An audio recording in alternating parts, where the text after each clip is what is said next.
This is the Lawrence County SportsNet, powered by LCAT. Gold heading back to Lawrence County. Your home for the County of Champions. Swing and a miss! A no-hitter in the WPIAL Championship game. The Mohawk Warriors have knocked off the four-time defending champion and are champions again. The Shenango Wildcats are the WPIAL champions. Elwood City, WPIAL champions for the first time in school history. Cox with it. Cox all the way in the jam again. The Red Hurricanes storming their way to another title. Swing and a miss. A one-hit masterpiece. Turn. Vegas and Maples keeping themselves coming near side. Can they hit him? No! He got in! Wilmington has won the state championship! Strike three called. Put another notch in the belt. Memorial Spartans three-peat. And the Shannock is the 2021 2A Girls Champion. Your voice for Lawrence County sports. The gold ball headed home to Newcastle. This is the Lawrence County SportsNet.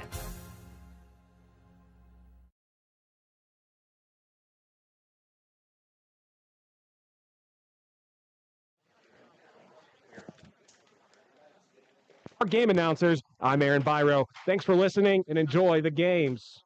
This is News Talk 790 WPIC. And this is high school football at its very best.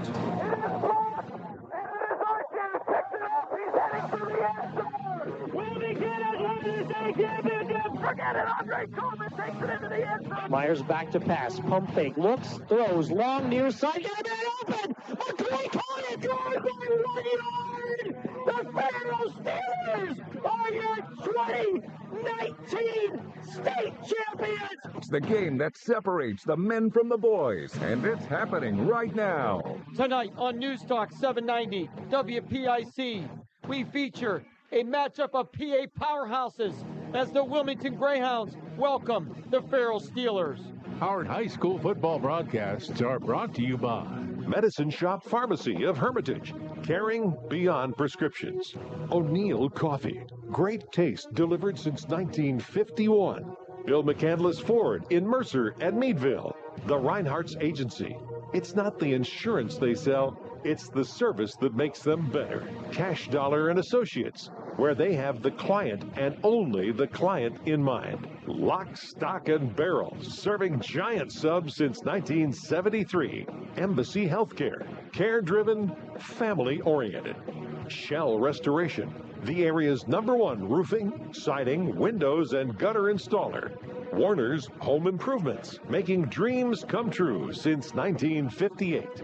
St. Paul's and the Ridgewood at the Shenango Valley, a senior living community. Grove City Area Federal Credit Union, banking but better. Attorney Bill Motor, Mercer County State Bank, community-minded since 1911. Mancino's Driving School, where safe driving starts. Herman's Water, when taste matters. Penn, Ohio, roofing and siding. Vay's Pub and Grill. Make it special, make it Vay's. And Flynn's Tire and Auto Service. Flynn's will get you in right now. Please thank this great group of sponsors for supporting all our high school sports broadcasts all season on News Talk 790 WPIC. For more details or to listen online, go to 790WPIC.com. Now, let's go to the field for our Countdown to Kickoff show with our game announcers, Mark Slazak and Bob Greenberg. And good evening, friends. Good evening, fans, and welcome to Countdown to Kickoff here on News Talk 790 WPIC, 790WPIC.com, and on your smartphone with the 790 WPIC apps. Also streaming online with lcsports.net. I'm Mark Slazak with Bob Greenberg. We are live from Greyhound Stadium, Wilmington High School, New Wilmington, Pennsylvania. A Region 1 matchup between Farrell and Wilmington. The Farrell Steelers, coached by Amp Pegues in year 3, are 4-0 in the region, 4-0 overall. The Wilmington Greyhounds, led by Brandon Fillion. They come in 4-1 overall and 4-0, also tied for first place in Region 1 play. Time now to bring in longtime broadcast partner Bob Greenberg. How you doing, Bob? How you doing, Mark Slazak? How you doing, football fans? We are back here on Friday night, and we have a fantastic showdown between two of the powerhouse programs in the state of Pennsylvania, the Wilmington Greyhounds and the Farrell Steelers. Wilmington's made it to the state championship game 3 times in the last 4 years. Of course, Farrell, they've won two state championships in the last few years as well. 2 longtime rivals, at least recent rivals, and we're expecting a great game here tonight. No doubt about it. So stay right here. Countdown to kickoff returns in a moment. We'll have the numbers. We'll get you set. We'll hear from the coaches. All part of it. Stay right here. It's Farrell here in Wilmington on News Talk 790 and lcsports.net.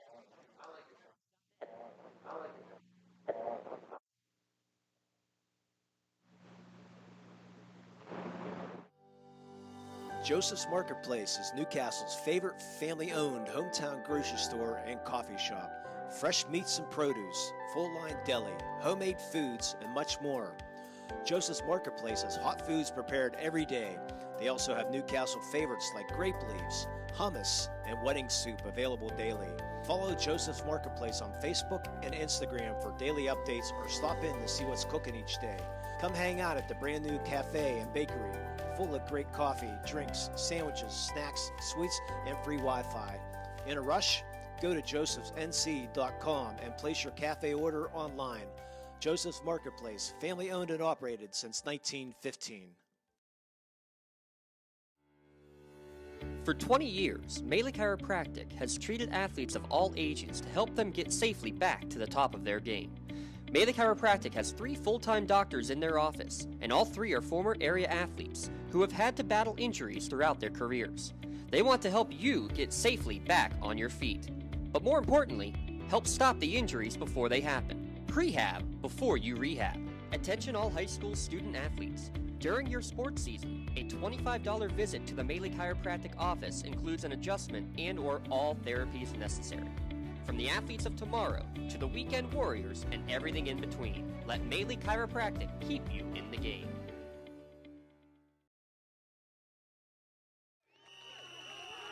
When a team needs to discuss their next move in a big game, coach calls a timeout. When you need to discuss your next move after your latest life endeavor, let Ponce's Insurance be your coach. At Ponce's Insurance, how we serve you is as important as the insurance we provide. Protecting those you love, the business you built, and the things you've earned. That's our job. At Ponce's Insurance online at poncesinsurance.com.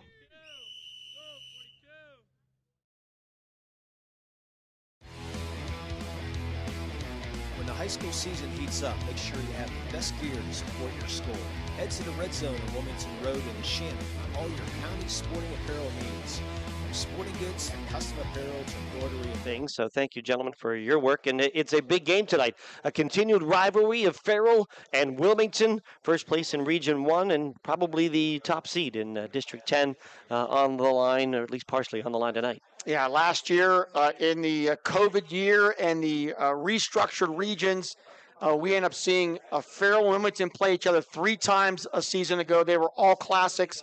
Eventually capped off on Halloween night here at Wilmington when Farrell and Wilmington battled in the District 10 championship game. Farrell looking at that time to try to win their 3rd straight state championship, and Wilmington looking to extend their District 10 championship string to 5 in a row, which eventually Wilmington did. It was a classic matchup. I know Farrell particularly, they haven't forgot that night. That was the night their season ended a year ago, and I know tonight is a big night trying to avenge a little bit of what happened a season ago against Wilmington. Farrell Steelers undefeated this year, wins at Greenville, home against Mercer, at Lakeview, and at Sharpsville. Their last game a couple of weeks ago. They've had a couple of games off. They've had some issues with teams not being able to field a team against them. So quite a few things going on. They've played 4 games. They've won 4 games. A 40-0 win against Sharpsville in their last matchup. Yeah, it's interesting. A twist there is that Sharpsville is actually the last opponent on both teams. Farrell played them 2 weeks ago, and Wilmington played them last week. Farrell, Mark, we saw them this year, and they, at least up to this point, have lived up to all their preseason hype.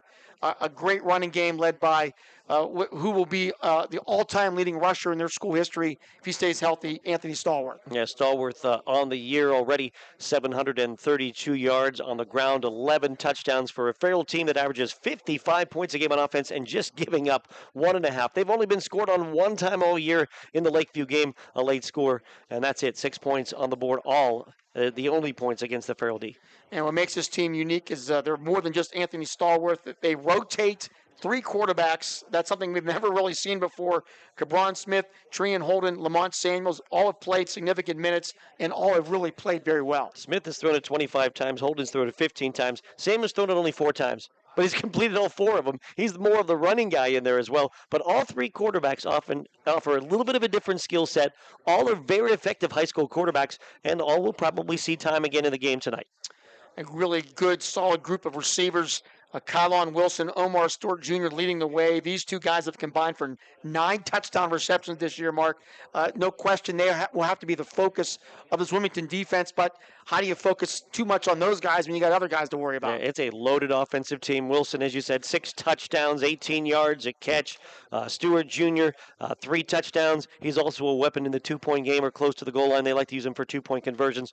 Don't expect Farrell to kick a conversion. They'll probably go for it every time, and Stewart, the main target for those kind of plays. Offensive line averages 6'3", 325 pounds per man.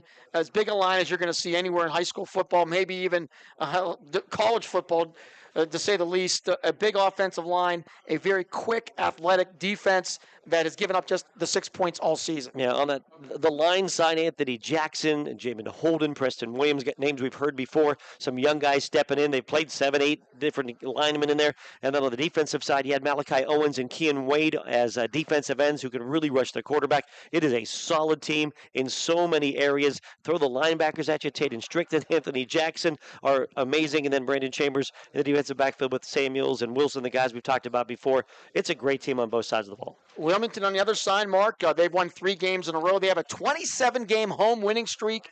They have not lost here at home for a long, long time. They have 1 loss this year, was at Liberty Benton, Ohio, which ended a long regular season winning streak.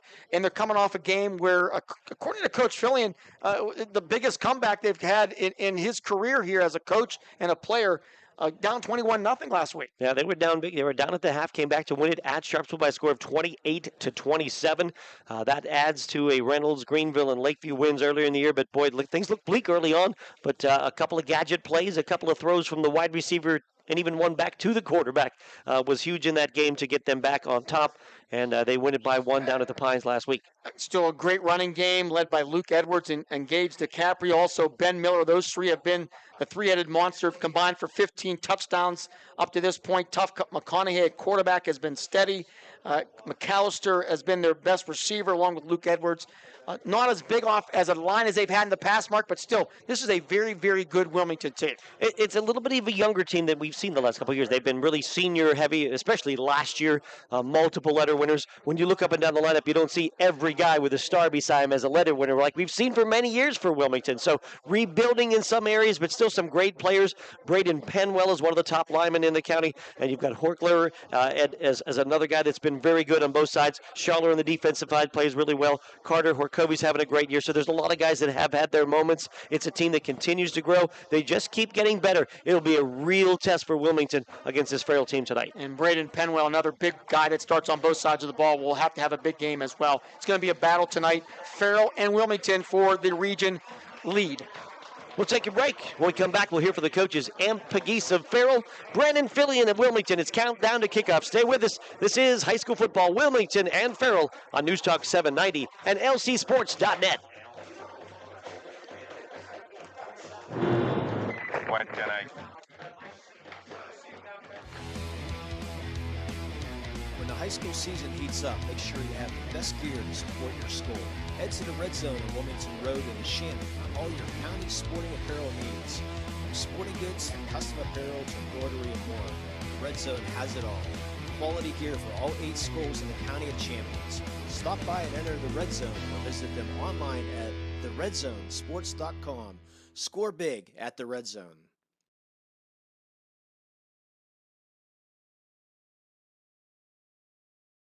For more than 120 years, people have been relying upon Martindale Hubbell's AV preeminent rating to select their attorneys. If you're involved in a workers' compensation situation, you should do the same. LGKG has been AV rated for over 40 years. In workers' compensation, my clients are oftentimes not receiving their wage loss. They're not receiving their medical expenses. LGKG, they come to us so that we can put them in a position to pay their bills. If we're keeping our promises, our clients are getting the justice they deserve.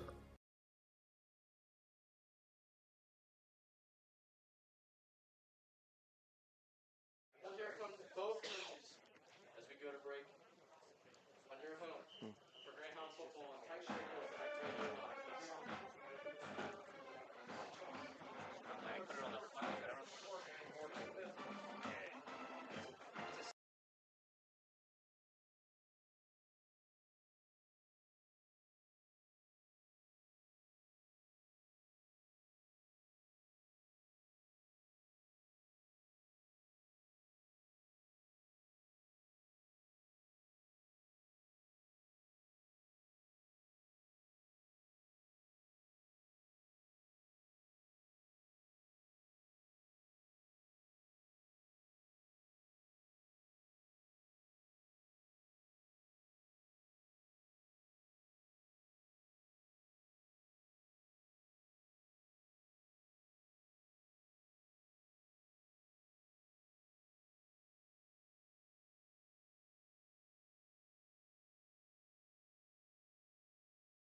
And Pegues, head coach of the Farrell Steelers. Welcome back. More countdown to kickoff.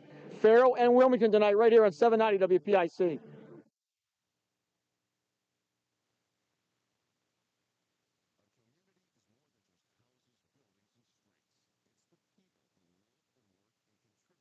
All right, 3, 2, 1.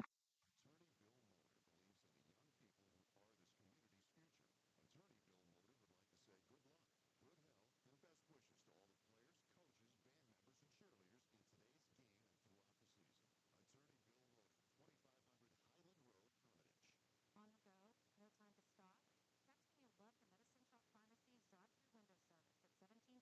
window service at 1740 East State Street in Hermitage.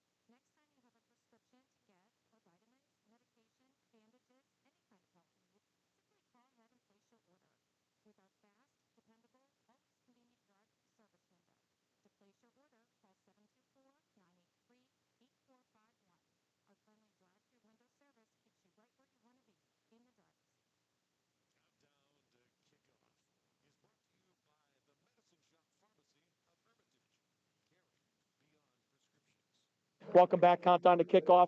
Farrell, Wilmington tonight. We're being joined by head coach Brandon Fillion of the Wilmington Greyhounds. And Coach, what a year it's been. You've taken on your arch rival here tonight again.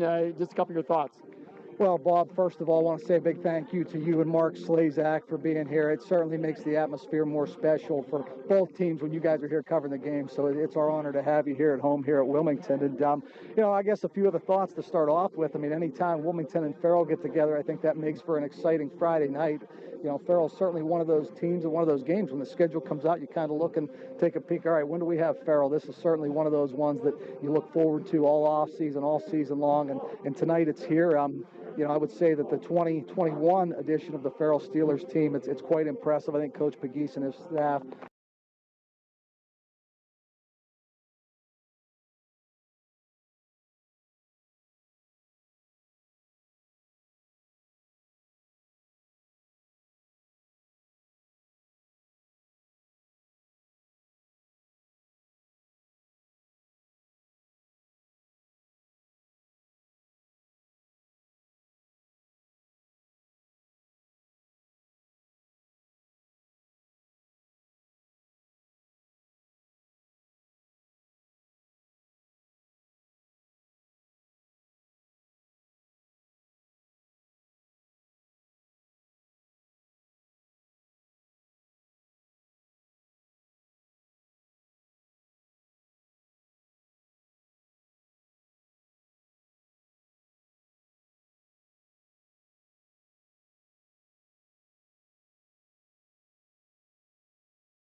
and they're very comfortable in that role. And we're excited to be the underdogs and to give it our best and to try to pull off the upset tonight. Coach, thanks for your time. Best of luck. Absolutely, Bob, and thanks again to you and Mark for being here. Great to have you guys on the call, and should be a great night of football here for all in Mercer County. Brandon Fillion, head coach of the Wilmington Greyhounds. We'll come back. Penn Ohio Roofing and Siding. Starting lineups and the kickoff. Wilmington, Farrell tonight right here on 790 WPIC and the Lawrence County Sports Network.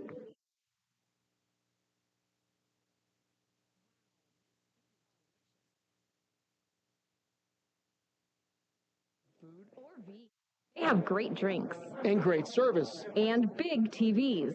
And is a great place to stop before and after the games.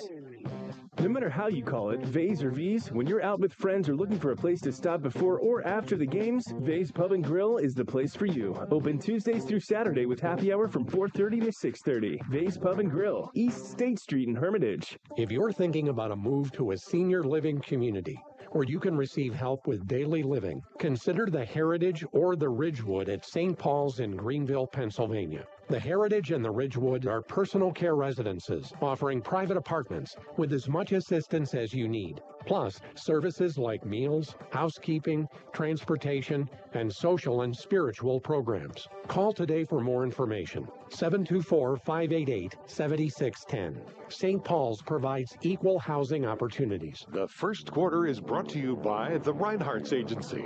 It's not the insurance they sell, it's the service that makes them better.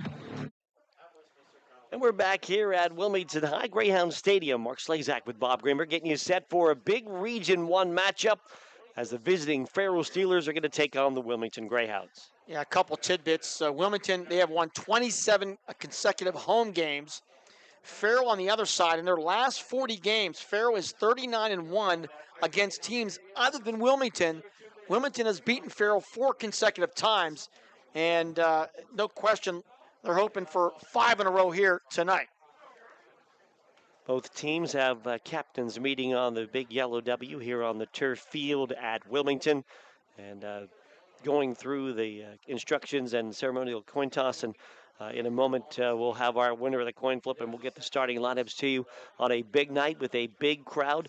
Weather maybe will be a factor tonight. We'll see what blows through. There are some pop-up storms in the area, so could we possibly get through clean? Could we probably get hit with something? Is there lightning? There's all kind of possibilities are out there as well. So it may be somebody getting off to a quick start that might make a difference if weather comes into play. Referee tonight is Bob Germano, longtime veteran official on the game. Another tidbit, Mark, going into this game, Luke Edwards was hurt Monday in practice, a non-contact injury. And as of through Wednesday night, he was not going to play in this game tonight. Got cleared yesterday and is going to be starting on offense here tonight for the Wilmington Greyhounds. May not play defense, but definitely on offense. And he's a big player for them on both sides of the ball. When you look at what is a very much revamped lineup for the Greyhounds as to what they've been senior heavy the last couple of years, Edwards was one guy that was a stalwart on both sides of the ball even as a junior last year. Farrell has won the toss, and they elect to receive. So let's look at the Farrell Steelers offense. The Penn Ohio Roofing and Siding starting lineups. Penn Ohio Roofing and Siding, roofing, siding, windows, and more. Find out more at pennohiorc.com. The Steelers look like this. The line, the center is Ja'Kai Burris. The guards are Preston Williams and Jamin Holden. The guards, Anthony Jackson, Brian Phillips. Wide receivers, Omar Stork Jr., Dwight Allen Gregory, Kylon Wilson. Running backs, Anthony Stallworth and Tydon Strickland. The quarterback is Cabron Smith. Defense for the Greyhounds.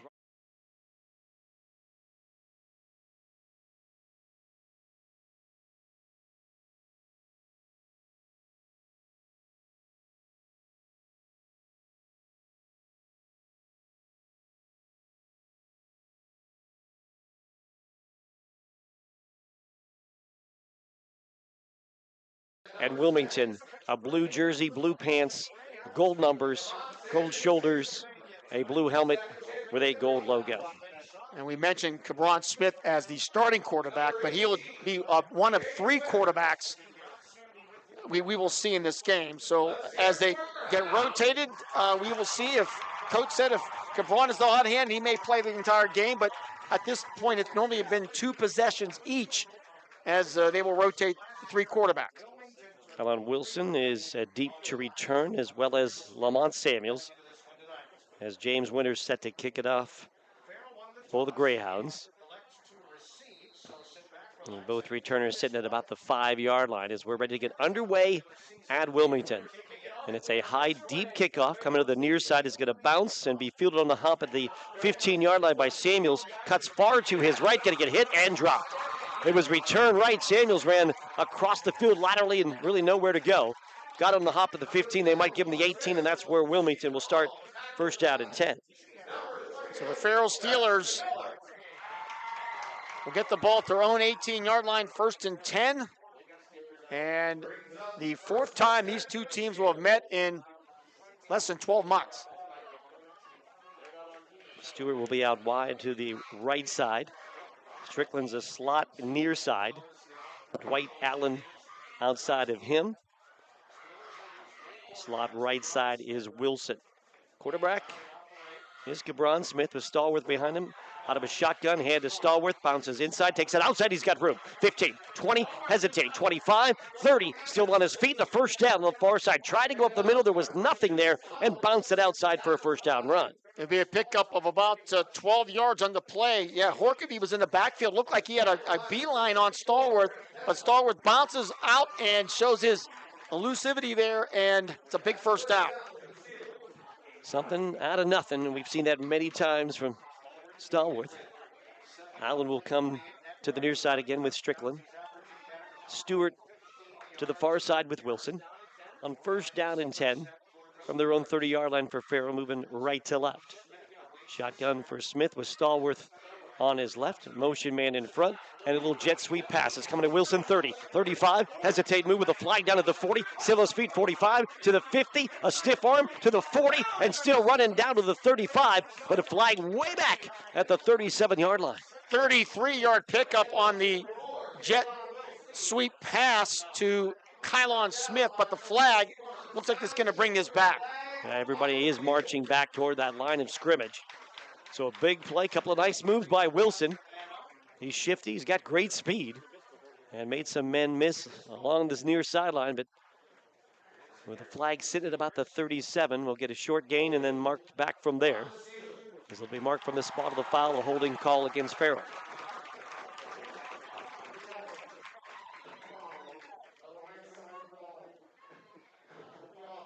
You can hear a little bit of the official in the background. And it looks like they're going to mark it. That's from the 35. It's actually a personal foul on that play, Mark. We have two calls there, so end up with a personal foul, take the longer one. And move it back to the 20-yard line. So that's a big loss there. So they pick up 5 yards on the pass, and then they lose 15 on the penalty. So it'll be first and about 20 here for the Steelers. Allen to the near side, two receivers, far side, snap to Smith, he dropped it, now he's in trouble, now he look to run, stiff arm, gonna get out of a tackle at the 20, break another tackle and out to about the 22-yard line, but drop the snap and not a lot of room to run that time for Cabron Smith. They get about 2 yards on the play, and in there on the play was Mickelin on the tackle. So yeah, Smith just dropped the ball, and that just blew up the entire timing of that play, so it'll be second and about 18. Three receivers will load up the right side with Stewart and Smith, joined by Strickland. Allen, the lone receiver, to the near side. What is now second down and 17 for Farrell. Shotgun for Smith with Stallworth beside him. Quick throw, right side, caught by Stewart. Stewart bangs ahead across the 25, but not much more after that, maybe to the 27-yard line. It's going to be third down and long. Yeah, I got about maybe 3 on the play, but a couple hounds over there to make the tackle. McAllister was one of them. So it will be third down and about 14 or 15 here for Farrell. Opening drive for Farrell, 10:01 to go first quarter. No score here at Wilmington. Farrell in Wilmington. Samuels will come now as a slot to the near side. Outside of him is Allen, with Wilson and Stewart to the right side. So 4 wides in the set for Cabron Smith with Stallworth on his right hip. Third down and 14 for Farrell. Motion man is Wilson. Snap to Smith. Flips it in the flat to Wilson. Makes a catch at the 30, 35, 40, and banged out of bounds. It looks like he might have enough for a first down out at the 42-yard line. So third and long, and Farrell converts. That was just all speed by Kylon Wilson. He'll pick up from the 26 to about the 42, back out 16 yards on third down and long. Huge conversion here for Farrell. When you can have a play that's going to get you third and 14, a little swing pass after motion for Wilson. Big play. Wilson going to check out. Farrell's going to bring in Anthony Jackson. He'll be an H back to the left side. as Strickland will move as a blocker into the backfield out of the shotgun. Smith to take the snap, hands to Stallworth. Coming left side, bounced off a tackle at the 40 and then spun down to the 42. Could not get away from the grasp. I think that was Schaller who had Jersey to pull him down. Yeah, Schaller, he was getting a big little stiff arm there by Anthony Stallworth, but Schaller would have none of it and wrestles him to the ground for a no-yard pickup. Second down and 10. Jackson will check back out of the lineup. Also, Kean Wade was in there as an extra tight end. He'll check out as well. Wilson and Stewart will go wide to the right. They're back to 4 wides. To the near side, Allen and Strickland. Shotgun for Wilson on second down and 10. They look to the sideline for the play call. No huddle for Farrell. Smith with Stallworth to his right. Smith will take the snap, back to pass. Looking, loading, going long right side. Jump ball for Stewart. He's up and he's got it, but is he in bounds? He's out of bounds. A leaping catch by Omar Stewart at around the 28-yard line, but he could not stay in bounds. And it will be third down. Yeah, it was all the way down inside to 30. And Stewart has shown us already this year a couple acrobatic catches in earlier games, and that was a fantastic one. If he was able to keep at least 1 foot down, it would have been a big pickup for Farrell. 6'2.5", and a great leaper on top of that. And he went up to get it. They love those jump ball situations with Stewart. So it's now third down and 10. 4 wides in this set for Farrell. Cabron Smith, the quarterback, with Strickland to his right. Farrell from their own 42-yard line. Snap to Smith. Looking, hesitates, fires. Right side pass is caught for a first down. Wilson hangs on, takes a big hit from behind by McAllister, but able to hold on for the first down as the ball's down to the 44. And that'll be 14 more yards for Kyle on Wilson. And as you said, McAllister with the big hit as soon as he caught the ball. Wilson hangs on, his third catch here in this opening drive. And Farrell now into Wilmington territory at their 44. 8:15 to go first quarter. We have no score. You know, that's one that we often see jarred out by a big hit, but good concentration by Wilson. First and 10, Farrell. 4 wides again as Samuels will replace Strickland as a slot to the near side. First down and 10 from the Wilmington 44. Cabron Smith in the shotgun takes the snap. And up the middle with a handoff to Stallworth. Bounces it to the outside off a tackle to the 40, to the 35. Outside further to the numbers to the 30. Sideline to the 20, to the 10. A race to the end zone, to the 5, and he's in! A touchdown run by Anthony Stallworth, and Farrell on the board first. 44 yards for Anthony Stallworth. Inside, outside, showing some great speed. All his skill set on that run, and Farrell has taken a 6-0 lead. He is such a smooth runner that you really don't even notice the acceleration, and before you know it, he's just running away from people. 44 yards on the touchdown, and Farrell leads 6-0. 12 touchdown running for Anthony Stallworth this year, and that was a thing of beauty. And Farrell will run the extra point team out, which will include Anthony Jackson as another blocker. Will include Strickland, Smith at quarterback. 1 receiver wide right, and they'd love to get a one-on-one matchup for Stewart on that right side as they'll go for 2. Here's the snap to Smith, the hand to Strickland, and he is in easily for a 2-point conversion on a run over the left side. So Strickland with a touchdown, Strickland with a conversion, and with 7:44, I'm sorry, I should say, not Strickland, but Stallworth with the touchdown, Stallworth the conversion, and with 7:44 to go in the first quarter, it is now Farrell 8, and Wilmington nothing. We're back with more in a moment on News Talk 790 and lcsports.net. Insurance Agency is proud to honor the Mercer County Male and Female Athletes of the Month. Reinhardt's honors Hickory Golf standout Sasha Petrachko as the September Female Athlete of the Month. Reinhardt's Insurance also honors Joseph's Marketplace is Newcastle's favorite family-owned hometown grocery store and coffee shop. Fresh meats and produce, full-line deli, homemade foods, and much more. Joseph's Marketplace has hot foods prepared every day. They also have Newcastle favorites like grape leaves, hummus, and wedding soup available daily. Follow Joseph's Marketplace on Facebook and Instagram for daily updates, or stop in to see what's cooking each day. Come hang out at the brand new cafe and bakery, full of great coffee, drinks, sandwiches, snacks, sweets, and free Wi-Fi. In a rush?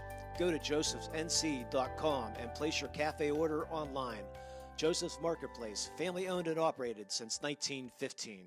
663-8103 for a free estimate. The first quarter is brought to you by the Reinhardt's Agency. It's not the insurance they sell, it's the service that makes them better. 7:44 to go here in the first quarter. What a first drive for Farrell. 10 plays, 82 yards. A 44-yard touchdown run by Anthony Stallworth. The Stallworth two-point conversion run as well, and Farrell leads 8-0. That touchdown also Anthony Stallworth's 50th touchdown of his career, becoming the 29th Mercer County football player ever to score at least 50 touchdowns. And he is the third Farrell player ever to do that. Christian Lewis, Jordan Townsend, the other two. And if you're Coach Ant Pegues, you could not have asked for a better start. So Ja'Kai Burns is set to kick it off for Farrell. That's Farrell again with that big touchdown drive to start things off. And the kick is going to come to Miller. Will run and grab it at the 19-yard line. Miller up quickly to the 30 and across the 30 out to about the 32. That's where Wilmington will start out on offense with quarterback Tuff McConaughey. Look for Luke Edwards, Tyler Mickelin, engaged DiCaprio in the backfield, as well as Ben Miller. The split end is Cole McAllister. Up front, Rocky Serafino, Elon Horkler, Ashton Williamson, Carter Horkovy, Braden Penwell, and the tight end Michael Crastina. I'll get to the Farrell defense after this play. Quick update, Hickory has scored. They lead Sippy Rock 7-0 in the first quarter on a Sean Kennedy 5-yard touchdown run. Big story there, Larry Wenderoos, Sippy Rock coach, not coaching tonight because of COVID concerns. 3 in the backfield, then shift to a more traditional wing tee set. And a pitch to Edwards, and he's hit immediately as Anthony Jackson off the edge to knock down Edwards for a big loss. Boy, Anthony Jackson was in the backfield there, and Edwards had no chance. And he will lose. They will mark the ball back where? To about the 28. Be a loss of about 4 yards on first down. It was a pitch. He caught it, and Jackson caught him at the same time. Lucky for Edwards to hold on to the ball as Jackson came off the edge to knock him down, showing great speed. 3 across the backfield behind McConaughey. And now a shift again to that same set. And a handoff inside, and that's Miller across the 30 to the 31. Farrell defense, the ends are Malachi Owens and Keon Wade. The tackles are Jamin Holden, Malachi Green. Linebackers Jackson, Thomas, Strickland. Secondary Colin Wilson, Lamont Samuels Jr., Brandon Chambers, Omar Stewart Jr. Traditional wing tee set now as McAllister goes out wide to the left. Miller the fullback in the set behind McConaughey. Edwards wing to the right, and Mickelin on the left side. Third down and 11 for Wilmington. Their opening drive, handoff up the middle, fullback Miller. Miller 35. Miller trying to get to the 40, struggling, may have it, and may get to the first down with second and third and fourth effort. He would be close to the marker. If he doesn't have it, he's very close on a strong run up the middle by Miller. And I think they're going to give it to him. A huge extra effort there by Miller, and he will get the first down. Big time play by Ben Miller. Well, he really had to go with second and third and fourth effort, breaking tackles, the chains moving and being set on the far side of the first down run. 2 receivers will now split to the right side as McAllister has Edwards in a slot as well. And a handoff up the middle. And again, it's Miller, and Miller will push across the 45-yard line out to the 46. Farrell 8, Wilmington nothing. 5 minutes and 52 seconds to go here in the first quarter. And that was big Malachi Green, a 310-pounder, making the tackle there for Farrell. Wilmington moving left to right on their opening series. Farrell went 10 plays, 82 yards with a touchdown on their first series. McAllister right, slot right, Edwards. And the snap. McConaughey flips it out right side. That might be a lateral. It's loose on the field, and they're going to signal incomplete. So not a lateral. Official from the near side saying incomplete as they flipped it out to Edwards here near side at the 40-yard line. Yeah, quickly, and a smart heads-up play by both teams because you never know until you hear a whistle. Yeah, everybody went after that loose ball just to be safe. Well, they call it incomplete, so it'll be third down or second down. Third down and 6. Third down and 6. 2 receivers right. And now we've got whistles for a moment. We have an injury on the Farrell side. There is a Steeler player that is down. And we'll take a timeout, Mark. All right, we'll take a timeout in the action with Farrell on top of Wilmington 8-0. We're back with more in a moment on News Talk 790 and lcsports.net. Honey, I'm going to call Mom and Dad again. I've been calling all day and can't get a hold of them. When a team needs to discuss their next move in a big game, Coach calls a timeout. When you need to discuss your next move after your latest life endeavor, let Ponce's Insurance be your coach. At Ponce's Insurance, how we serve you is as important as the insurance we provide. Protecting those you love, the business you built, and the things you've earned. That's our job. At Ponce's Insurance online at poncesinsurance.com. Whether you're hosting a big party, it's family dinner night, or you just need a place to go and watch the big game, the Crane Room Grill is the place to be. Need that something special for your upcoming event? Ask about the CR Brewing Company's custom brewing options to give your big day that personalized touch that your guests will never forget. Visit craneroom.com to see their full menu, or call in your takeout order now at 724-656-1553. The Crane Room Grill and CR Brewing Company, a winning combination. Mark Slazak, Bob Greenberg back with you here at Wilmington. The injured Farrell Steeler was Jashawn Boatwright. Lower right leg injury that they were working on. He gets up and hobbles off. It'll be 3rd down and 6 here for Wilmington, moving left to right. And Boatwright got hurt on that pass play. Loose ball, everybody kind of dove for it, and he got hit kind of low on his leg there, and saw him got up hobbling a little bit, but then obviously it hurt a little bit more than he initially thought. Didn't quite make it over all the way to the sideline. So big 3rd down play here for the Hounds, trailing 8-0 to Farrell on their opening drive. Farrell converted a couple of key 3rd downs on their opening drive, as has Wilmington already on this one, when Miller had a big 3rd down run. Wing to the left side is Mickelin. Slot to the right side is Edwards. Out wide right is McAllister. McConaughey in his shotgun with Miller to his right. 3rd down and 7. And a fake handoff. McConaughey rolling to his right. Fires in the flat. Caught by Edwards. Edwards spins and dives forward. And it looks like that spin is going to give him the 1st down. Yeah, extra effort there by Luke Edwards. He needed 6, got 6. And that is 2 huge 3rd down conversions here for Wilmington on their opening drive. One on a run, this one on a pass, as Edwards worked that right slot. He knew where the sticks were and made sure to get up the field on the catch. 1st down Wilmington into Farrell territory at the 47-yard line. 2 receivers to the left. Mickelin is a wing on the right side. McConaughey will be in a shotgun set with Miller to his left. Motion man Mickelin. And a handoff to Miller. Fakes right, goes left, and crosses inside the 45 to the 44-yard line on a quick dive.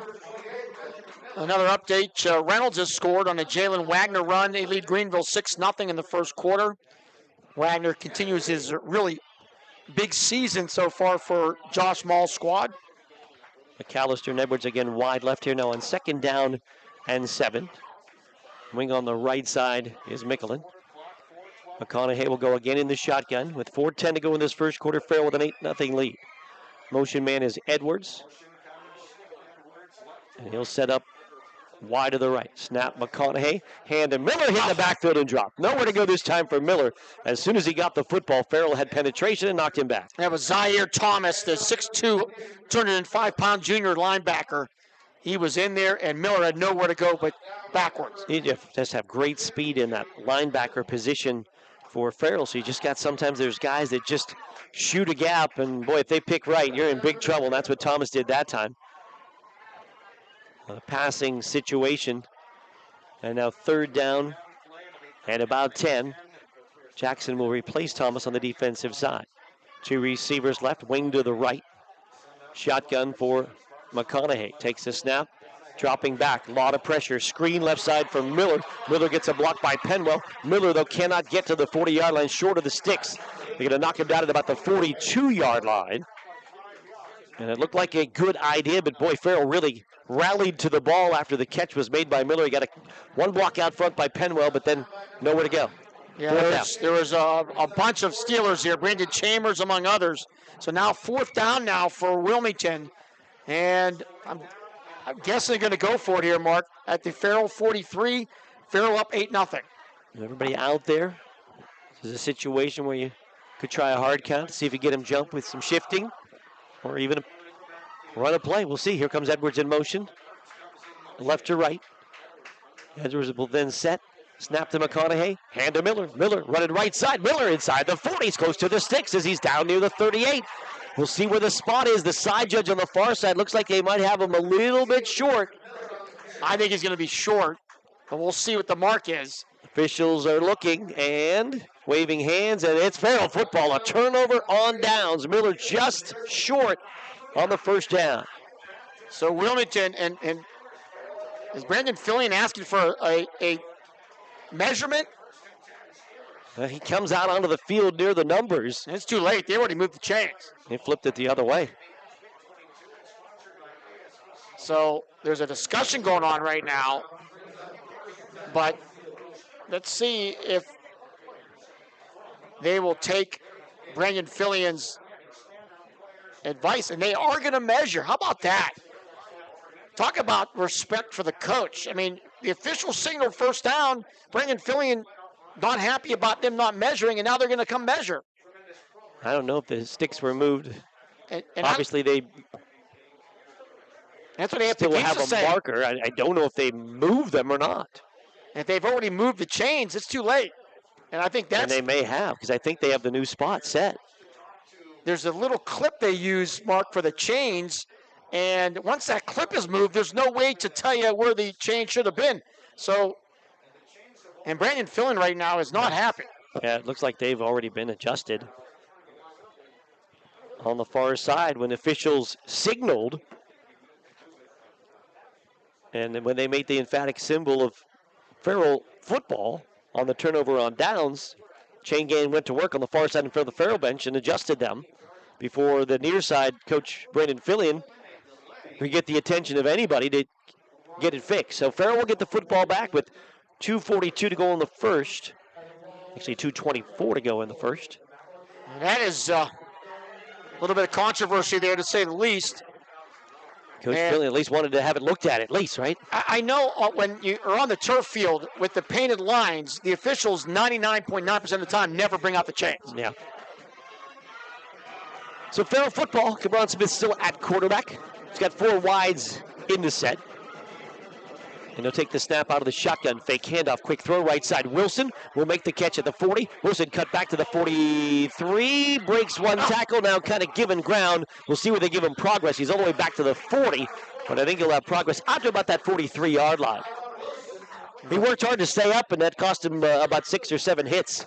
Boy, he was able to shed one tackle. I don't know how he did that. When it was all said and done, Wilson picks up 5 yards. It'll be 2nd and 5. It's one thing to just break that one tackle, but they never really able to shake the ankle, and they were just holding him, and everybody else in the blue jersey gets a free shot at him. About 5 on the play, then we'll call it 2nd down and 5. Farrell moving right to left. Samuels will come in motion. And now Samuels going to check out of the game. Be replaced by Gibson, tight end left side. Shotgun for Smith. Motion in front of him. Fake jet sweep, hand to Stallworth, and he's in open field. To the 45, to the 40. He's running away from the Greyhounds. 10, 5, and a touchdown for Anthony Stallworth. Oh my goodness, 57 yards for Stallworth. He went right through the Wilmington defense untouched and then blew away from the secondary. And Wilmington now trailing to Farrell 14-0. Boy, when they set Wilson in motion from right wing across in front of the quarterback Smith, and they faked that little jet sweep pass, all of the Wilmington eyes were on Smith. Little inside handoff to Stallworth, and he busted 57 yards for his 2nd touchdown of the game. And I'll tell you now, the first thing that jumps out to me is that Anthony Stallworth is way faster than he was last year. My goodness. We've seen him a couple times on the grass. Today on the turf, lightning quick. Farrell set to go for 2. And Smith with the count will hand off, and Stallworth over left tackle. Same play that they got the conversion last time. He's into the end zone for a 2-point conversion with a quick run over left tackle. And Farrell has a first quarter 16-0 lead over Wilmington. We'll take a break with 1:19 to go here in this first quarter. Farrell at 16, Wilmington nothing on News Talk 790 and lcsports.net. In 1973, Trib Live High School Sports Network is the official video and audio streaming partner of the WPIAL. We broadcast over 2,000 sporting events each year and cover 17 sports in over 170 schools. At HSSN, you'll find the latest in high school sports news, live and archive broadcasts, scores, standings, and much more. Trib Live High School Sports Network, your high school sports leader. All season, every season. Wherever you're going, Axe can get you there. The bowling alley, beauty salon, and even the library.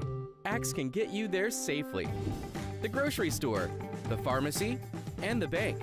Axe can get you there comfortably. Going to work, visiting a friend, or just to relax at the park. Axe can get you there affordably. Axe is here to get you there safely, comfortably, and affordably. Choose Axe as your driving service and give us a call to schedule a ride. It's the service that makes them better. And we're back here at Wilmington High School. Farrell Steelers quick drive after Wilmington turned it over on downs. Farrell goes 2 plays, 62 yards in a minute 5. Anthony Stallworth, his second touchdown of the game, this one from 57 yards. He runs the 2-point conversion as well. It's Farrell 16, Wilmington nothing.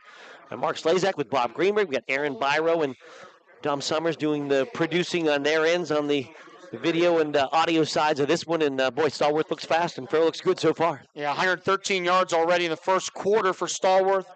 He needs, 204 yards here tonight to reach 4,000 for his career. And he's on his way. Mickelin and McAllister deep. This kick will go to McAllister at the 15, to the 20, hesitates, breaks a tackle, and then gets hit and goes down. And they will mark him near the 25-yard line. Farrell says they have the ball, but I believe he was down before that ball came out.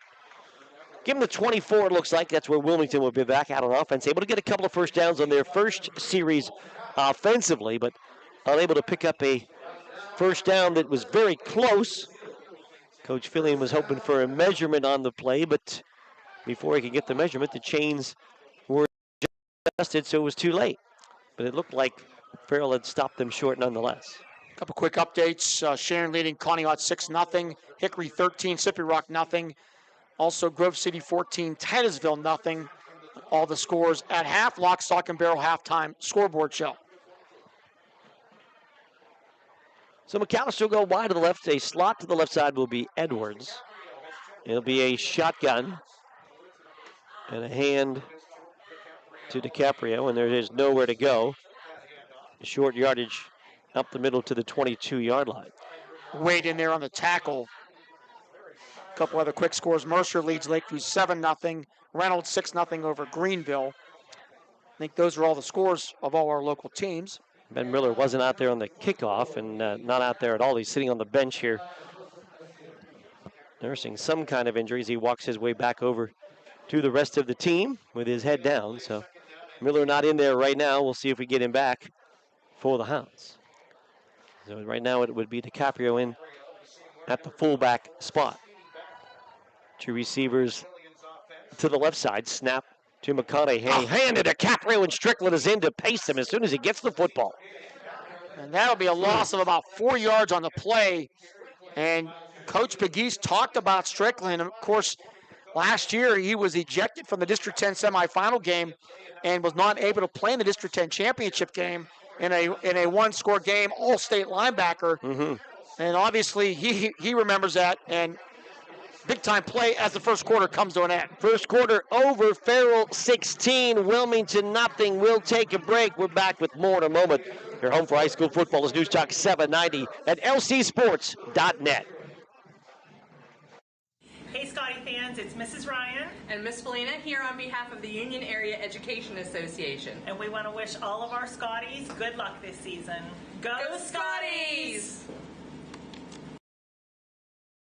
Wherever you're going, Axe can get you there. The bowling alley, beauty salon, and even the library. Axe can get you there safely. The grocery store, the pharmacy, and the bank. Axe can get you there comfortably. Going to work, visiting a friend, or just to relax at the park, Axe can get you there affordably. Axe is here to get you there, safely, comfortably, and affordably. Choose Axe as your driving service and give us a call to schedule a ride. For more than 120 years, people have relied on Martindale Hubbell's preeminent rating to select their attorneys. If you've been involved in an automobile accident, you should do the same. At LGKG, we have been preeminently rated for over 40 years. Associates, where they have the client and only the client in mind. We played a quarter. Farrell 16, Wilmington nothing. Farrell's had 2 possessions. They've got a couple of touchdowns. This is the second Wilmington possession. I think it's pretty clear right now, if you're Wilmington and you're Brendan Fillion, you want to do more like you did on that first drive, but score points. Keep the ball out of Farrell's hands as much as you can. As this team having a week off, tried to find a game last week, did not work, and now potentially not having a game next week with the team University from Pittsburgh. University Prep has already canceled against Farrell. So it's been a challenge, and Farrell, they've come out ready to play, no question about it. Miller has his helmet on. He's back there standing near Coach Fillion, but not yet back into the football game. He looks like he wants to get in. We'll see if they get him back in there. Right now it's still DiCaprio at the fullback spot for Wilmington, which will be now 3rd down and 15. Wilmington now moving right to left here in this second quarter in the all blue with the gold. Farrell, blue tops, the blue helmets, the white tops with the blue numbers and the blue pants. And it was unusual because last year, District 10 championship game, Mark, remember we had just a few fans in the stadium. Oh, yeah, we're allowed, yep. And it's a big crowd here tonight. All right, so Wilmington, big 3rd down here. It's a big play, no question. 3rd down and long here. And down 2 scores, and McAllister get a hand up the middle, and there's a hole. They lost the football. DiCaprio, did he get it back? I think he did. He had a big first down run right up the middle. DiCaprio gets it to the 37. He dropped the ball when it looked like he was about to burst free and maybe run to daylight. But he's able to fall back on the football. First down, Greyhounds. Yeah, almost an incredible big play. Then it turned out to be almost a disaster. And when it's all said and done, Wilmington will take it. Big 3rd down run of 19 yards by DiCaprio and a Hounds first down. And the Hounds will now spread the set with 4 wides as the wings are now slot receivers left and right. DiCaprio, the lone back in the set. Motion into the play is Mickelin. McConaughey takes the snap. Hands to DiCaprio right side, and this time there's no hole. He's going to be pushed back. And it looks like he's going to be knocked down for a loss on the play. Keon Wade, once again, the big 6'3", 205-pound junior defensive end, was in the backfield. And DiCaprio will lose about almost 6 in the play. And he's going to limp off. Miller will check back into the lineup.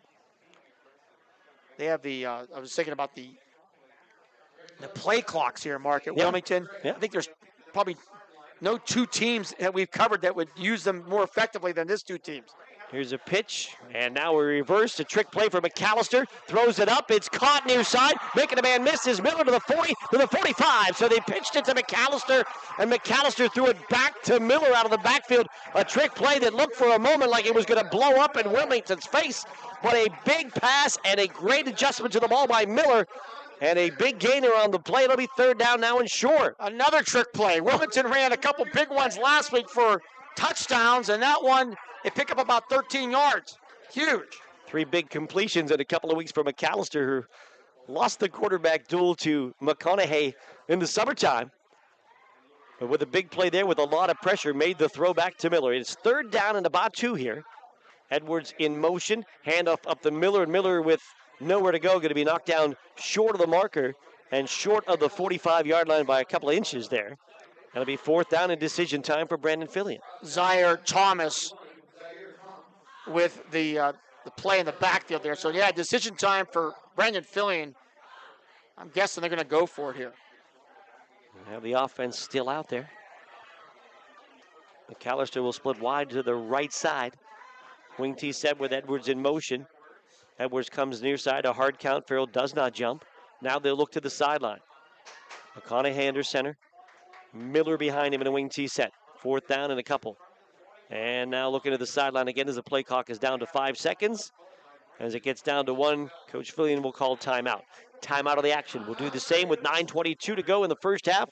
It is Farrell 16 and Wilmington nothing. We're back with more in a moment on News Talk 790 and LC Sports.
We're back here. Mark Slazak with Bob Greenberg. 9:22 to go in the first half. And it looks like Wilmington is set to punt. 4th out and short.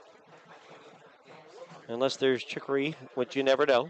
Well, this is the new riverboat gambler, Brandon Fillion. I mean, he's 3 trick plays in 2 weeks. I asked him, were you concerned about maybe revealing some of those plays on tape for future opponents? He goes, you know what, we got to try to win the game, so we got to call plays to win, and I'm not worried about that. So remember though, everything you put on tape is somebody else has to prepare for, right? That is so true. It does take some of their time away too. So it may not fool them, but they had to take some time away when they prepare for you. So Miller is set to punt at the 30, or at least in punt formation. Samuels and Wilson are deep to return for Farrell. And the snap is back, and Miller under pressure will kick it away. And nobody for Farrell going to touch it. And it takes a bounce down to the 15-yard line. And that's where Farrell will start with the football. So Miller under pressure gets a nice kick away, flips the field position, and Farrell back out on offense, but they are 2 for 2. 2 possessions, 2 touchdowns in this one thus far. Hickory had fumbled at their own 10-yard line. Slippery Rock took advantage. They score on a short drive. It's 13-6. Extra point no good, so Hickory up 13-6 over Slippery Rock. And here it is a 16-0 edge for Farrell. Allen and Wilson will come to the near side. LeBron Smith is still the quarterback. Stallworth is to his right in the shotgun. And Smith takes the snap, hands to Stallworth. Stallworth through the middle, going to get banged down quickly. Not much of a hole, knocked down at about the 23-yard line. Yeah, Penwell was one of the guys there, just trying to make a little move. Skylar Schaller also there. And it'll be no yard pickup for Anthony Stallworth. Feel like if you're Wilmington, you excel every time Stallworth touches the ball. If you hold him to no yards, that's a big win. 2 receivers, now 3 receivers to the left side with Stewart on the outside of that set. Wilson the slot left side. Smith on 2nd down takes the snap. Looks left, pump fake, fires, caught by Stewart. Stewart 20, 25 as he had come back on a screen for a wide receiver. And he's out to about the 27-yard line on a short gainer. That's a really nice tackle by Mickelin there. And Stewart will get his 2nd catch of the game for about 4 yards. We'll go 3rd down and about 6 here as Farrell moves left to right. They'll bring in Strickland as a slot to the right side. Wilson will be outside of him. Interesting, Cabron Smith, his 3rd possession.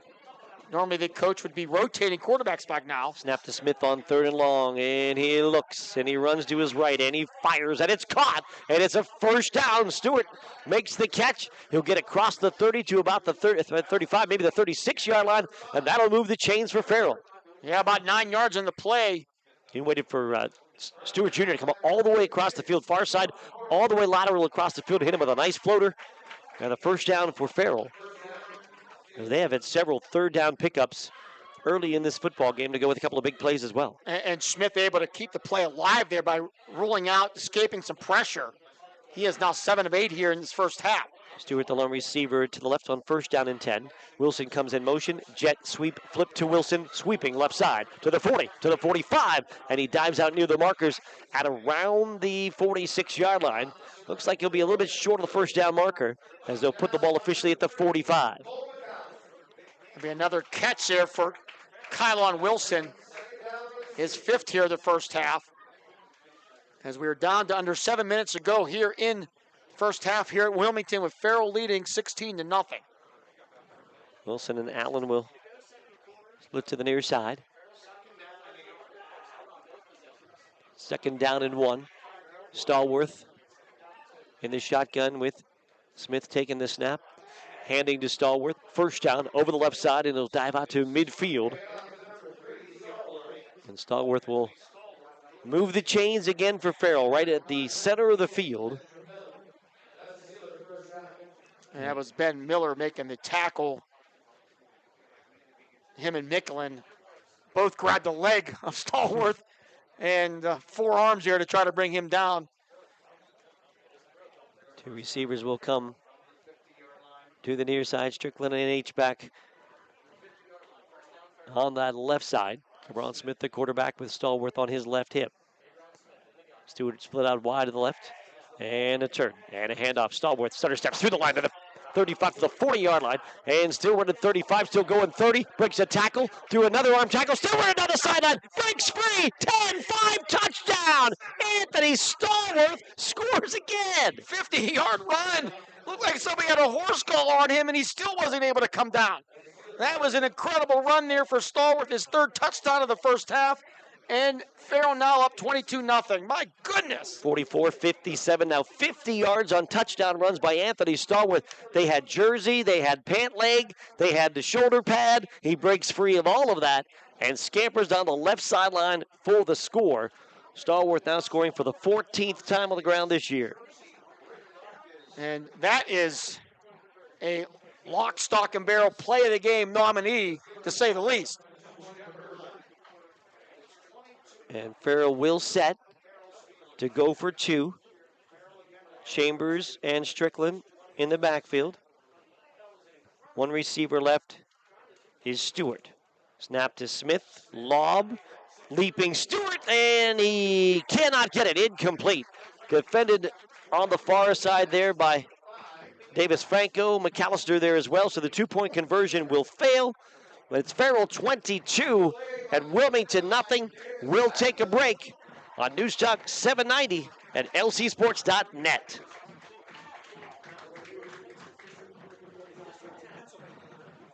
Has your child's early education slowed down or even paused due to the pandemic?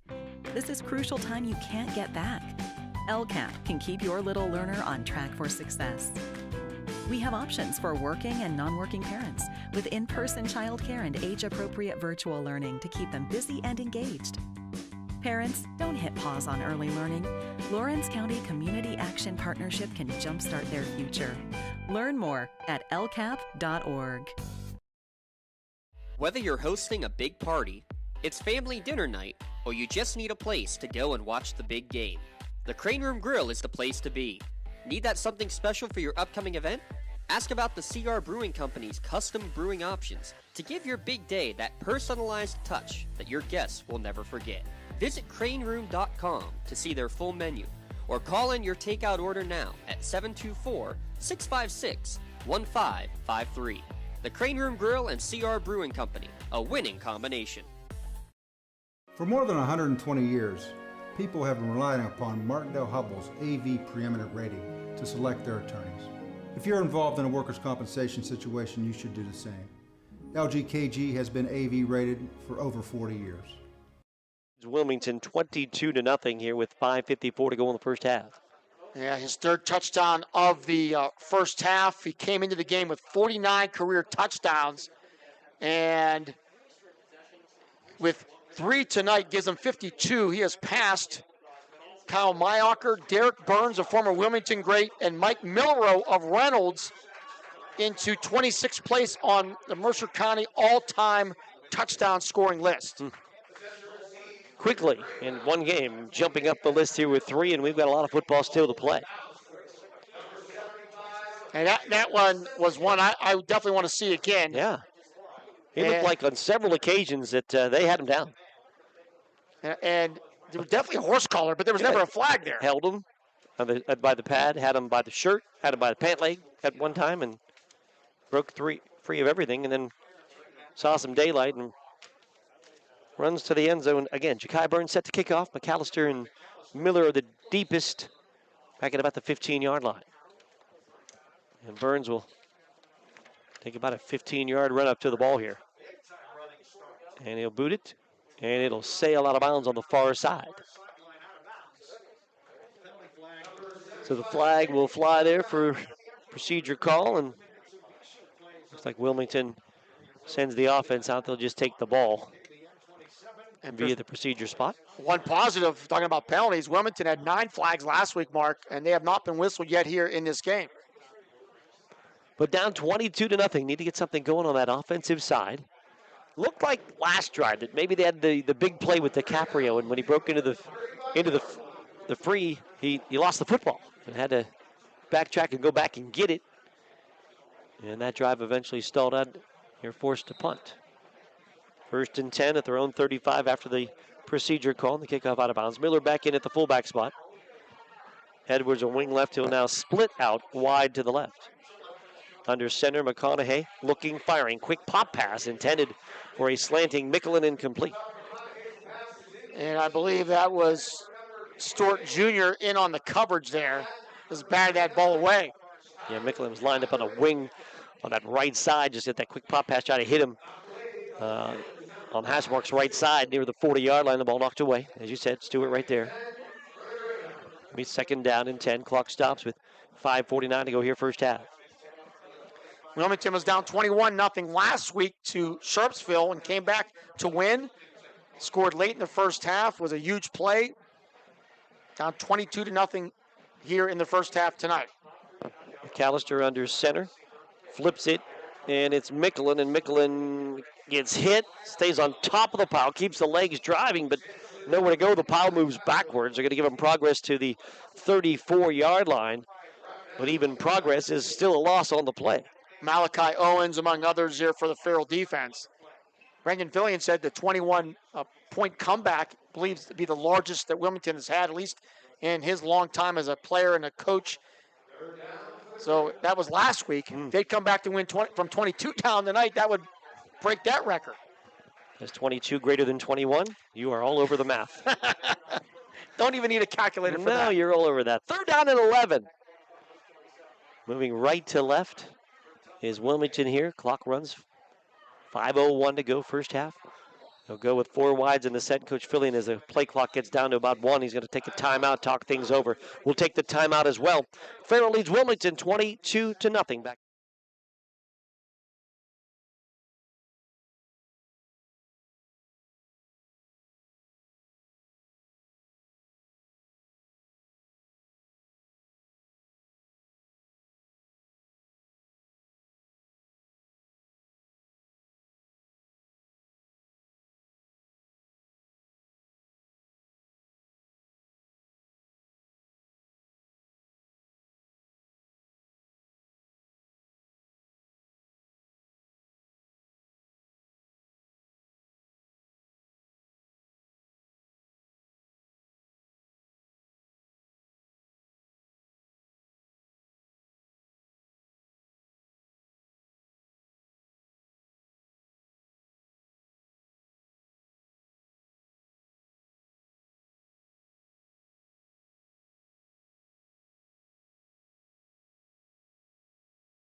And we're back here at Wilmington High. Mark Slazak with Bob Greenberg. It is a 3rd down and 11 for Wilmington. The Hounds trailing 22-0 here to Farrell. And Farrell has scored on all 3 of their possessions. Clearly, Wilmington does not want to give the ball back to them. Buddha Book wide to the near side. As Wilmington will spread the set. Give it, though, on a draw. And Miller will pick his way across the 35. The ball comes out, and Farrell might have it. Farrell running down that left sideline and into the end zone for a touchdown is Strickland. And it is a touchdown. It's a straight-out takeaway on the run. I don't know if that ball got popped out late on Miller on the draw, and touchdown Strickland takes the ball the opposite direction for the Farrell score. So a fumble and return for the touchdown of about 33 yards for Strickland, and Farrell now up 28-0. Well, we just see Miller in the pile, look like he's going down. All of a sudden, number 8 is streaking down the sideline in the other direction. So the takeaway for Strickland, the touchdown for Farrell, and they're now up 28-0.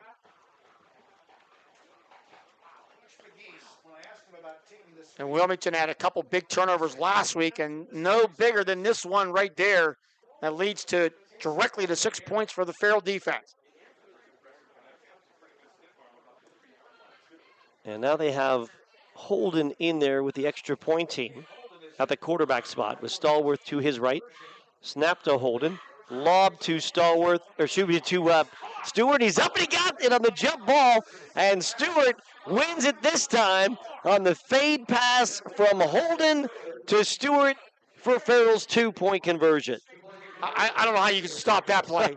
Omar Stewart Jr., he held on to the ball after getting hit by 2 players as well. That ball thrown very well by Holden, and then, the only guy who was going to catch that was Stewart, and he did for 2. We'll take a break. Fumble recovery and the return by Tatum Strickland. And the Farrell Steelers now lead by a score of 30-0. We're back with more in a moment on News Talk 790 and lcsports.net. When the high school season heats up, make sure you have the best gear to support your school. Head to the Red Zone on Wilmington Road in Shannon for all your county sporting apparel needs. From sporting goods, custom apparel, to embroidery and more, Red Zone has it all. Quality gear for all 8 schools in the County of Champions. Stop by and enter the Red Zone or visit them online at theredzonesports.com. Score big at the Red Zone. I think the key to any attorney-client relationship is trust. My father told me a long time ago, the definition of personal integrity is really simple. Do what you say you're going to do. At LGKG, we've been doing that for over 80 years. Wraps, gyros, salads, wings, and even breakfast. Call 724-962-5503. Lock, Stock, and Barrel. Proud sponsors of the Sub of the Game and Play of the Game. The second quarter is brought to you by Cash Dollar and Associates, where they have the client and only the client in mind. So Tatum Strickland will go 38 yards with a fumble recovery on the Wilmington turnover. Trian Holden to Omar Stewart on the pass for 2, and Farrell leads 30-0. And Burris set to kick off again for Farrell. And right at the end of that run by Strickland was a really impressive stiff arm as well. The Hound player kind of hanging all over him, but did not work. Burris kick grabbed near the sideline by Mickelin. Mickelin to the center of the field, and that ball might be out again. And it might be Farrell's ball. Let's see what the officials call. On the return by Mickelin to the 25, officials sorting things out. And I think it'll be Wilmington ball. That ball was definitely out, but Wilmington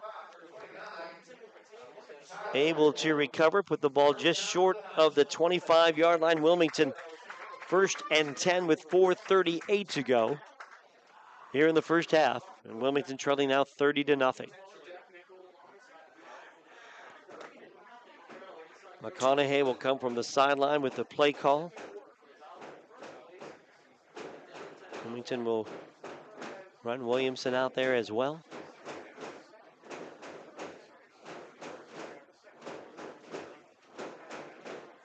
And Wilmington will move right to left on this offensive series trying to get something going. They'll stack the backfield, 3 across behind McConaughey, who's under center. Now they'll shift. Wing left, 2 backs in the set behind McConaughey. And a whistle and a timeout, Wilmington. That's their last timeout as the play clock had run down. We'll take the timeout with 4:38 to go in the first half. Farrell 30, Wilmington nothing. On your home for high school football, News Talk 790 at lcsports.net.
Only the client in mind.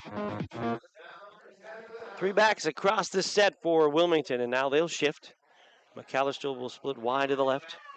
Wing to the left side is Mickelin, and it's McConaughey.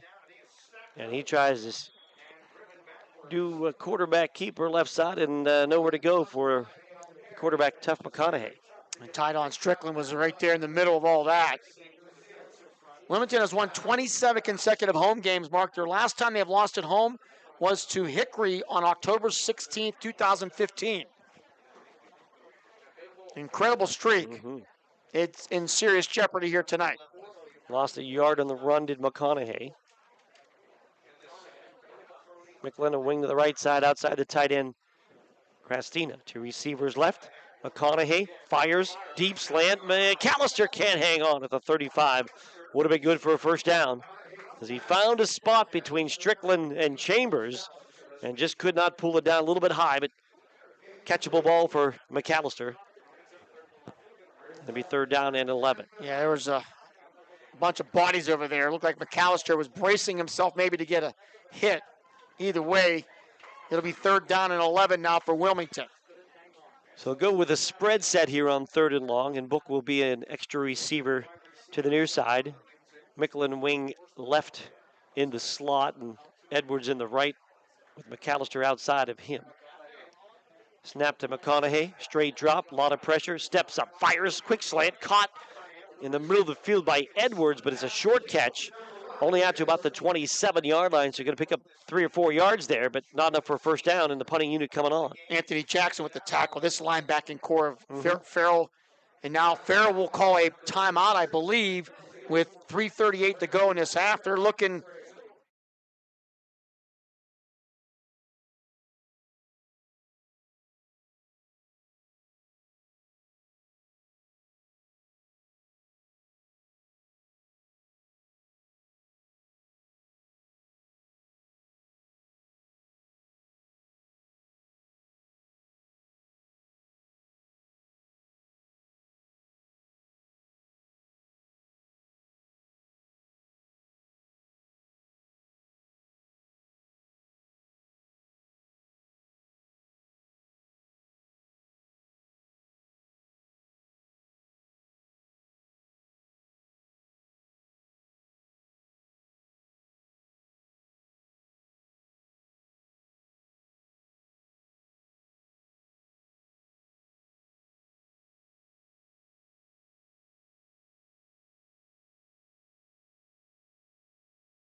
Is at Kennedy at 1 o'clock at Butala Stadium. It's Region 1.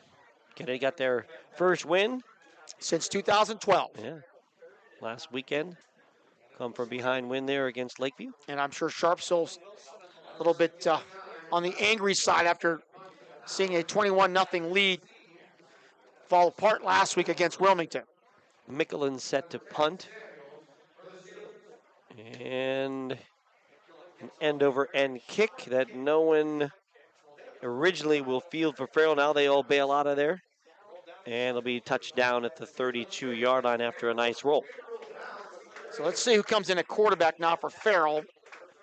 We'll see if Coach McGee sticks with Cabron Smith. Nobody yet. No, I think there is. I think we do see the change.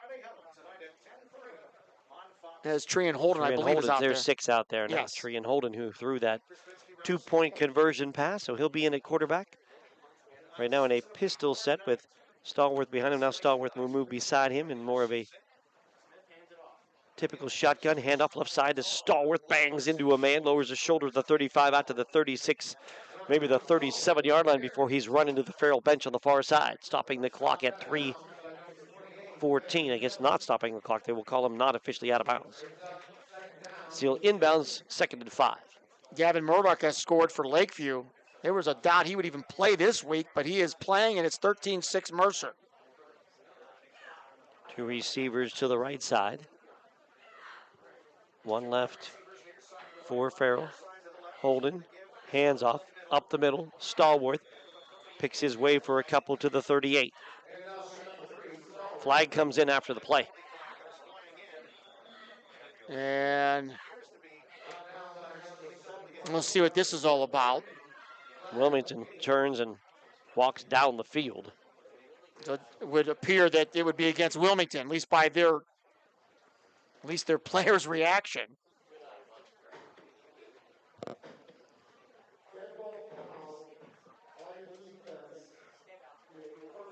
Personal foul on the dead ball against Wilmington. And that's a 15-yarder. So after the play was over,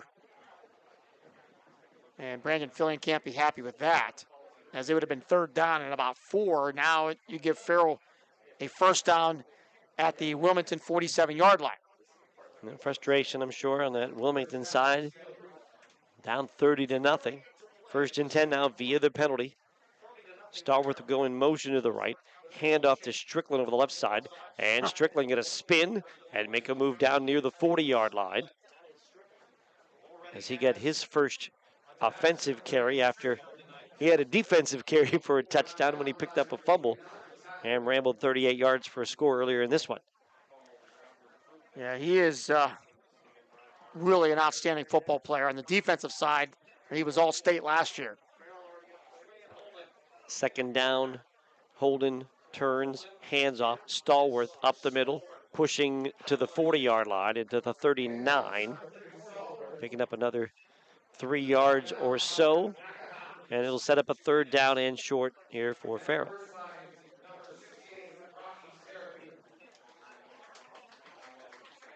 Stallworth now 29 yards away from reaching 4,000 for his career. 2 receivers right, 1 left. Holden, quarterback keeper over right tackle, gets pulled forward for a 1st down, as it appears that they will mark him down at about the 36-yard line, and that should move the chains. Yeah, we didn't give the sizes of this offensive line for Farrell. Jackson 6'5", 305. Williams 6'2", 380. Burrs 6'4", 305. Holden 6'2", 325. Phillips 6'3", 320. And Shepard seeing some time right now, too, at right end, 6'3", 250, a junior. 1st down and 10 for Farrell. 2 receivers right, 2 to the left. And it's snapped to Samuel, who's now in his quarterback, and Samuels will take it up the middle to the 33-yard line. Samuels in there for the run play. Holden now comes back in. And Samuels is the quickest of the 3 quarterbacks. Now back to 4 wides here for Tree and Holden with 55 seconds to go in the half. Holden adjusting the play call, talking to the wide receivers, now ready in the shotgun. And the snap, and Holden, he'll look, and he'll fire, and it's deep, Mars fired, and it's caught by Farrell, and he's into the end zone for a touchdown. A leaping grab by Dwight Allen on a great throw by Trian Holden, and Farrell scores from 33 yards out. What an incredible pass and great catch by Dwight Allen. Gregory, 33 yards, and it is now 36-0 Farrell. Boy, Holden looked to that left side, saw Allen sneak behind the defender on that far side and threw a really nice ball. And Farrell leads 36-0.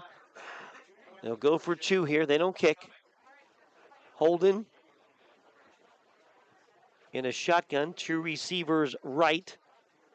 Two receivers left. Stallworth will be in the set with Holden in his shotgun. Trian Holden will take the snap and hand off right side, and Stallworth to the pylon, and he's in for two. So Stallworth will outrace everybody into the corner of the end zone. Another two-point conversion for Farrell, and it's Farrell on top by a score of 38-0 over Wilmington. And we'll take a break on News Talk 790 and lcsports.net. When a team needs to discuss their next move in a big game, coach calls a timeout. When you need to discuss your next move after your latest life endeavor, let Ponce's Insurance be your coach. At Ponce's Insurance, how we serve you is as important as the insurance we provide. Protecting those you love, the business you built, and the things you've earned. That's our job. At Ponce's Insurance online at poncesinsurance.com. Trib Live High School Sports Network is the official video and audio streaming partner of the WPIAL. We broadcast over 2,000 sporting events each year and cover 17 sports in over 170 schools. At HSSN, you'll find the latest in high school sports news, live and archive broadcasts, scores, standings, and much more. Trib Live High School Sports Network, your high school sports leader. All season, every season. For more than 120 years, people have relied on Martindale Hubbell's preeminent rating to select their attorneys. If you've been involved in an automobile accident, you should do the same. At LGKG, we have been preeminently rated for over 40 years. Conversion run. Farrell leads 38-0 here in the waning seconds of the first half. Murris getting set to kick it off to Mickelin and McAllister. Sharon has scored a couple more touchdowns. They now lead Conneaut 28-7. And Burris, he'll kick it off. Line drive down the middle, grabbed by Mickelin at the 10, 15, 20, and he's going to be knocked down here right around the 25-yard line. 30 seconds to go here in this first half. I was joking with Coach Pegues because Farrell's looking for a game next week. I said, what would happen if somehow, I'm not wishing for this, it was just be aware how I'm saying this, but if somehow Sippy Rock couldn't play and Sharon had an open date next week, could we get Farrell Sharon next week? But well, hopefully that doesn't happen. I saw you lobbying, for prep to get a game canceled too or something on Twitter? No, McDowell needs a game next week. McDowell needs a game? That wouldn't be a bad matchup either. Two receivers right, two to the near side here for Wilmington as they will spread the set. First down and 10 from their own 24-yard line. McConaughey will step back and be in a shotgun set, take the snap, and fires. Near side, Buddha Book at a dive, make the catch at the 30-yard line, coming back to the ball. So completion to Book at the 30. Clock runs 19 seconds ago in this first half. And Wilmington has no timeouts, so they can't stop the clock. They get one more play in. On the final 10 seconds, McConaughey takes the snap, looks, fires, right side, caught McAllister, but he's knocked down by Wilson right away. And he's going to be short of the first down on a catch just out to the 31-yard line, and that'll end the first half. We are at the half, and it's Farrell, and it's all Farrell. Farrell 38, Wilmington nothing, and we're back with halftime talk when we return at the half. Again, Farrell 38, Wilmington nothing. News Talk 790 and the lcsports.net. Something wonderful happened in Sharpsville. That's when Lock, Stock, and Barrel opened.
Here at the half, and it has been all Farrell. The Steelers scoring on their first possession and every possession after that. They just continue to pour it on. Farrell got the scoring started first with 7:44 to go on the first, and a 44-yard touchdown run by Anthony Stallworth, his 12th of the year. Capped a 10-play, 82-yard drive to start it off. Took 4:16. Stallworth also with a 2-point conversion. Farrell led 8-0. After a Wilmington turnover on downs at the Farrell 42, Farrell flips it into a 2-play, 62-yard touchdown drive. 57 yards on a touchdown run by Anthony Stallworth. Also another 2-point conversion run, 16-0 Farrell after one. In the second quarter, Farrell adds 3 scores, another Stallworth touchdown, this one from 50 yards, maybe his most spectacular touchdown of the game thus far. 6 plays, 77 yards on the drive. Stallworth, his 52nd career score. The pass failed, and Farrell led 22-0. Farrell gets a defensive touchdown on a fumble return by Taden Strickland of about 38 yards. And Treon Holden came in to throw the 2-point conversion pass to Omar Stewart to make it 30-0 Farrell. And then Holden stays in on the next Farrell possession. He'll throw a 33-yard touchdown pass to Dwight Allen. Stallworth with a 2-point conversion. That score with 37 seconds to go in the half. Stallworth another 2-point conversion run. And Farrell leads at the half by a score of 38-0. We'll take a timeout. When we come back, Bob Greenberg and Aaron Byro. Actually, Aaron Byro will have the halftime scoreboard show. So Aaron Byro with the Lock, Stock, and Barrel scoreboard, halftime scoreboard report coming up next. So stay with us. Farrell 38, Wilmington 0. Here on News Talk 790, SportsNet. Series of vaccine.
half for Farrell on the offensive side. And the defensive side, Anthony Stallworth has 10 carries, 175 yards, rushing, and 3 touchdowns. 52 career touchdowns now, and Stallworth needs 29 yards to reach 4,000-yard mark for his illustrious career. Farrell passing, Cabron Smith was 8 of 9 in the first half for 65 yards. And Treon Holden was 1 of 1 for 33 yards and a touchdown. Allen with the touchdown catch of 33 yards. Kylon Wilson with 5 receptions in the first half for 49 yards. Omar Stewart with 3 receptions in the first half for 16 yards. Strickland had a fumble recovery and a return for a touchdown. Overall for Farrell, they finished in that first half 24 plays, 289 total yards. On the Wilmington side, Miller with 8 carries for 22 yards. McConaughey was 5 of 8 passing for 22 yards. Wilmington had the 1 turnover. Overall, Wilmington 24 plays for 61 yards here at the half. And the halftime score, Farrell 38, Wilmington nothing. We're back with more halftime when we return on News Talk 790 and lcsports.net. What can I get you? What do you give us a couple minutes here? Black. We'll try to run through some.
School. It's been all Farrell so far in this matchup for the top spot in Region 1. Farrell earlier this week jumping to the top spot in state rankings, with Southern Columbia falling last weekend. And with that, Farrell grabs that #1 spot, and I think they like it. I think they like it a lot. Yeah, I talked to Ampagis about it in the pregame, and he said, hey, it's a big deal for us. Even though he realizes being number one at the end of the year is their ultimate goal, but still in Double A in a state with Southern Columbia to get to that level is still a very nice honor here in the middle part or early part of October. As Farrell now coming onto the field, we have a little longer halftime show because of senior night. Wilmington doing the football players' senior night in pregame, and now doing the band here at halftime. So at the half, Farrell jumped out early. A couple of first quarter scores by Anthony Stallworth, 44 and 57 yards. And then Stallworth with a 50-yard run to start the second quarter. Taden Strickland with a 38-yard fumble return for a touchdown, and then Trean Holden a touchdown pass to Dwight Allen. So it has been all Farrell. They've scored on every offensive possession. A couple quick updates. The Sharon-Conneaut game is now at halftime, 28-7 there. And the other game going on right now looks like Reynolds off to another big play by Jalen Wagner, 53 yards. Reynolds now leading Greenville 21-7, 9:24 to go in the third quarter there. And that's a rivalry game, Mark. Yeah. First time they will have played in 4 years. And they're playing only because they're in the same league. The last 2 years, they elected not to play each other, which has created a little bit of a stir in the northern part of the county. But still, they're playing tonight, and Reynolds up 21-7. Here it's been all Farrell, and we didn't know what to expect. Seeing this matchup, we saw Farrell a couple of weeks ago against Mercer. We've seen Wilmington a couple of weeks ago against Lakeview, and just with Bob and I, and boy, I have to say that I'm not totally surprised that Farrell's playing well, but I don't think I was expecting it to be like this, where just almost total domination here throughout the first half. Well, talking to Coach McGeese during the week, exchanged a few texts, and I got the feeling this was a big game for Farrell. They remember what happened last year. They lost their chance at winning a third straight state championship, and they've been kind of chomping at the bit a little bit since that Halloween night a year ago. And this was their opportunity, and I think not only did they want to win the game, you kind of get the feeling they want to send a message here. And they have set one loud and clear here at halftime. Despite this score, the chances of these two teams meeting again in the District 10 championship is really, really good. No question about it. Northwestern, I think, would be the top team up north. They have a really good quarterback and a tool kid, but I think when it's all said and done, I think there's a good chance we'll see these two teams playing again. We'll take a break. We're here at the half. Senior night band being recognized right now down below us. When we come back, we should be set for this third quarter of action. Again, we're at the half, and it's all Farrell. It's Farrell 38. It's Wilmington nothing on News Talk 790 and lcsports.net.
just a moment as Wilmington band finishes up their senior night halftime show.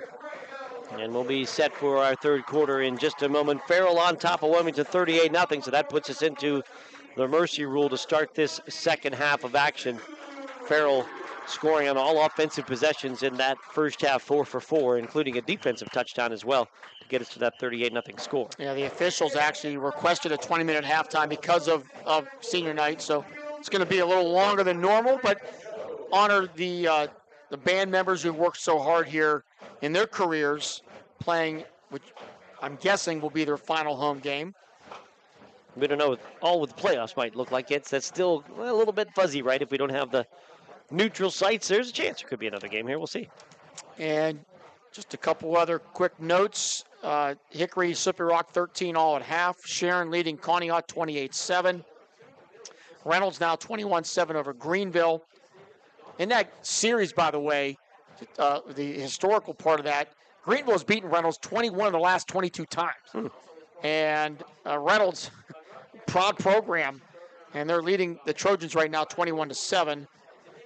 And it was Mercer leading Lakeview 13-6. Grove City all over Titusville 35-6. Next week, the two feature games as of right now, Hickory, Grove City, Sharon, Slippery Rock. Looks like those could be the two big games on the week number 8 schedule. Anything new on that Slippery Rock Hickory score? We had, 13-13 at the last report. Slippery Rock, the only team still undefeated in Region 3 play. We got no other updates All right, from so there. still 13-13 in that one. So Usually if I get those updates, I normally give them. So, no, I was just trying to maybe just get it out of you if necessary at this but point. I understand you want to We're ask. waiting this extended halftime. Yeah, I figured, understand. people aren't listening the entire time, Bob. Wilmington will get the second half kickoff, by the way. And as you said, mercy rule will be into effect. And as I call it, a modified mercy rule now these days. Used to be just points, timeouts, end of quarter, and injuries. But now they stop them on first downs to move the chains and a couple other things that kind of makes it almost like a real game. Keeps running during the incomplete passes. That's like the one thing that keeps the clock from stopping. But we're ready to get this going here. Teams are back out. Teams are stretched. Teams are ready. Farrell in the white jersey tops with blue numbers outlined in gold, blue helmets, blue pants. Wilmington in blue head to toe. They've got gold on the shoulders with blue numbers there. They've got the gold numbers on the blue jersey and the blue helmets with the white logo. And Let's get it going here. I think we're ready to go. Not sure what the delay is. Here we go. Wilmington's coming onto the field. Tomorrow we have Teal Tomcat football here on 790.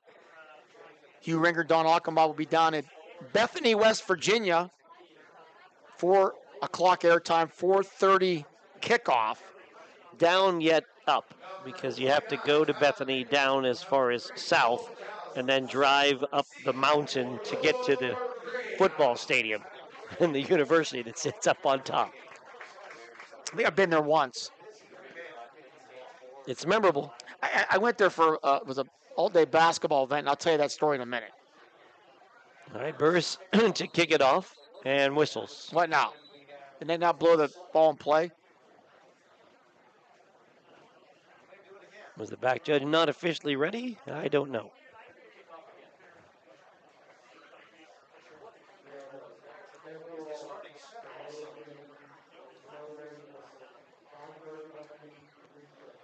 Dead ball delay of game. I don't think the ball was set into play yet. We've seen that twice this year. Just a little heads up. You do realize there's potential storms coming in tonight. I mean, it's been about 26, 27 minutes now since the end of the first half. But just wanted to bring that point out there to the officials. I just wanted to get a little bit of airtime for a different official because the referee stands way back at the end zone. He doesn't actually make that call or mark the penalty off, so the other guy got to do it there. He gets some airtime tonight.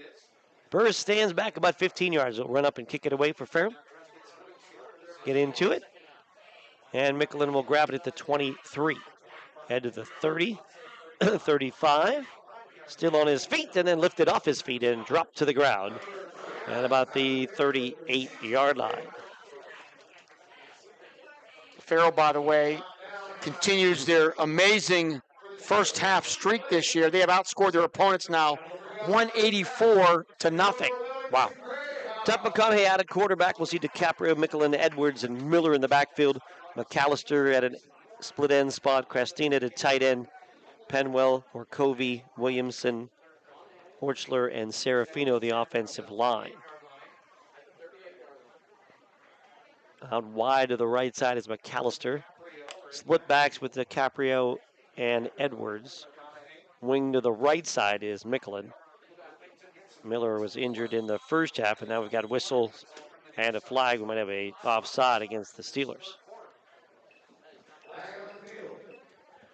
And then they also stopped the clock for penalties, which is part of that new rule, I believe. Miller was banged up in the first half and came back in. And at this point, I don't see 28 even dressed here for the second half. So 1st and 10 for Wilmington. Officials are conferring.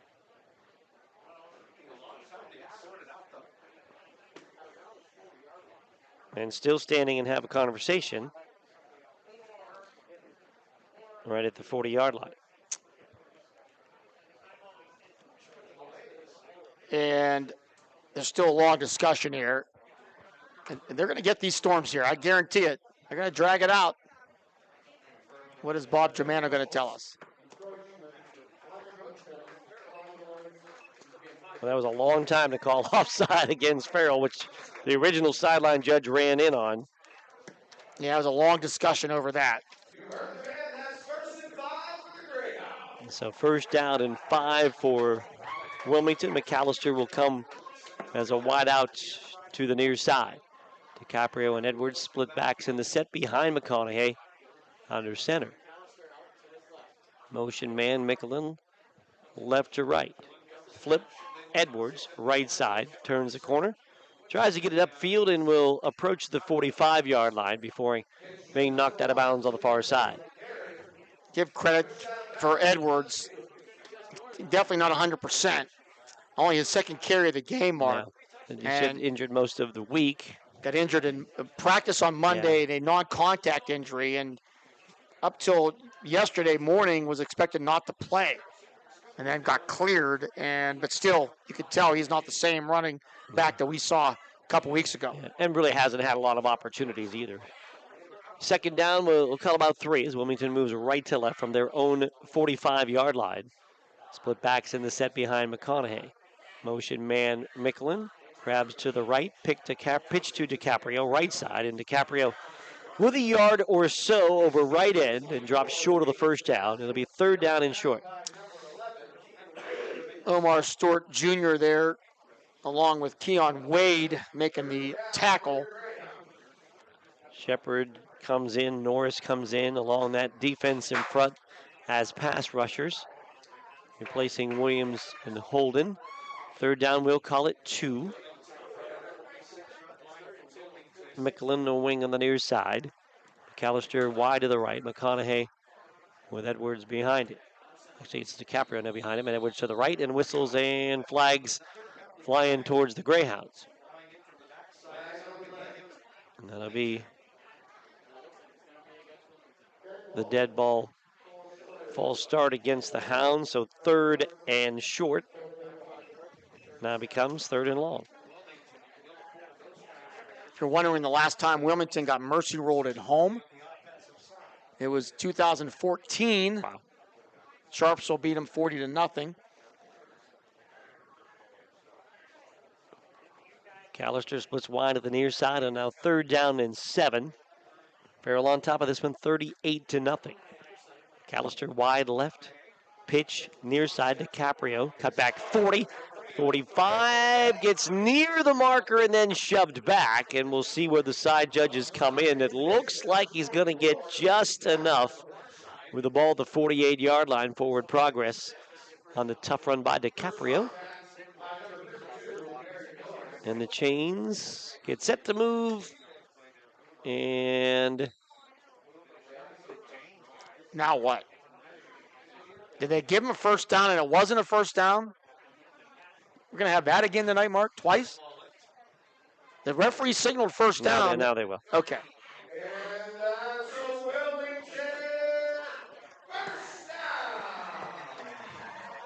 So it looks like it will be a first down, but by the way, Conneaut 90-yard kickoff return. Sharon 28, Conneaut 14. Wilmington 1st and 10, moving right to left in the third quarter. Edwards comes in motion across the formation. He'll go out wide to the right side. McConaughey takes the snap, looks left, fires deep slant, and it's almost intercepted. It went through the hands of Samuels, as Lamont Samuels was there with a chance to make the pick and couldn't get it. Now the clock should be running now on incomplete passes. There you go. Defense of Malachi Owens, Kean Wade at the ends, Malachi Green, Jamin Holden at the tackles, Anthony Jackson, Zaire Thomas, Taden Strickland, the linebackers, Omar Stewart, Brander Chambers, Colin Wilson, Lamont Samuels, defensive backs. Chase Hare on a 1-yard run. Reynolds now 21-14 over Greenville, 11:39 to go in that game. 4 wides in the set, 2nd and 10 for Wilmington. Shotgun for McConaughey. Motion man is Mickelin. Snap McConaughey. Back to pass. Pressure coming. Rolls to his left. Slings it near side. It's incomplete. Intended for Edwards at the 42-yard line. One thing you can guarantee is Reynolds and Greenville to play a game in less than 2 hours. They're on pace right now. They make it done in 2 hours, Mark. Traditionally, run offenses. Both like to run it a lot. That is old school. You never know what you're going to get today's world of football, though. So it's 3rd and 10 now for the Hounds. 7:27 to go here, third quarter. Farrell up 38-0. Edwards comes in motion, left to right. He'll split now wide to the right. McConaughey takes the snap, hands off to DiCaprio, gives ground, cannot turn the corner, going to get hit, going to get dropped. As Norris was there to knock him back with great penetration that time. Marion Norris, the sophomore, will knock him down for the loss on the play. And with that, it's 4th down. And I'm thinking Wilmington will punt it away here with 6:54 to go and a running clock in this third quarter. Farrell leading 38-0. Mickelin back to punt will stand at his 30. Wilson and Samuels are deep to return. Actually debated about wearing shorts tonight, Mark. It's so warm. It's humid out tonight. Yeah. Mickelin gets the kick away under pressure, and it'll hop. No one will field it. Another nice roll for Wilmington, and the ball will roll all the way down to inside the 15 to the 14-yard line. So Farrell has yet to try to field a punt. The punt's a little bit short, but every time they've had a nice bounce and roll, and no one really wanted to pick it up on the bounce and make a mistake there, so the ball will roll. I am guessing that just because Farrell has not played a lot, I mean, they didn't play last week, they may not play next week, that even though the score is 38-0, that Coach Pegues is going to keep his starters in for a longer time than normal. Well, especially if they don't have anything next week. And correct. That's where we are so far. How about this game too, Bob? We've got 5 scores in the game and no trips inside the McCandless, Ford, Mercer, and Meadville red zone tonight. They just run right through it. That is amazing. That's true. Nobody has been officially in the red zone. Stallworth has made a quick trip through the end zone a couple of times. Maybe if we get another long touchdown, we'll give the red zone call when he crosses the 20. No? Yeah, we could. 6:19 to go here in the third quarter. And the clock stops here on the change of possession.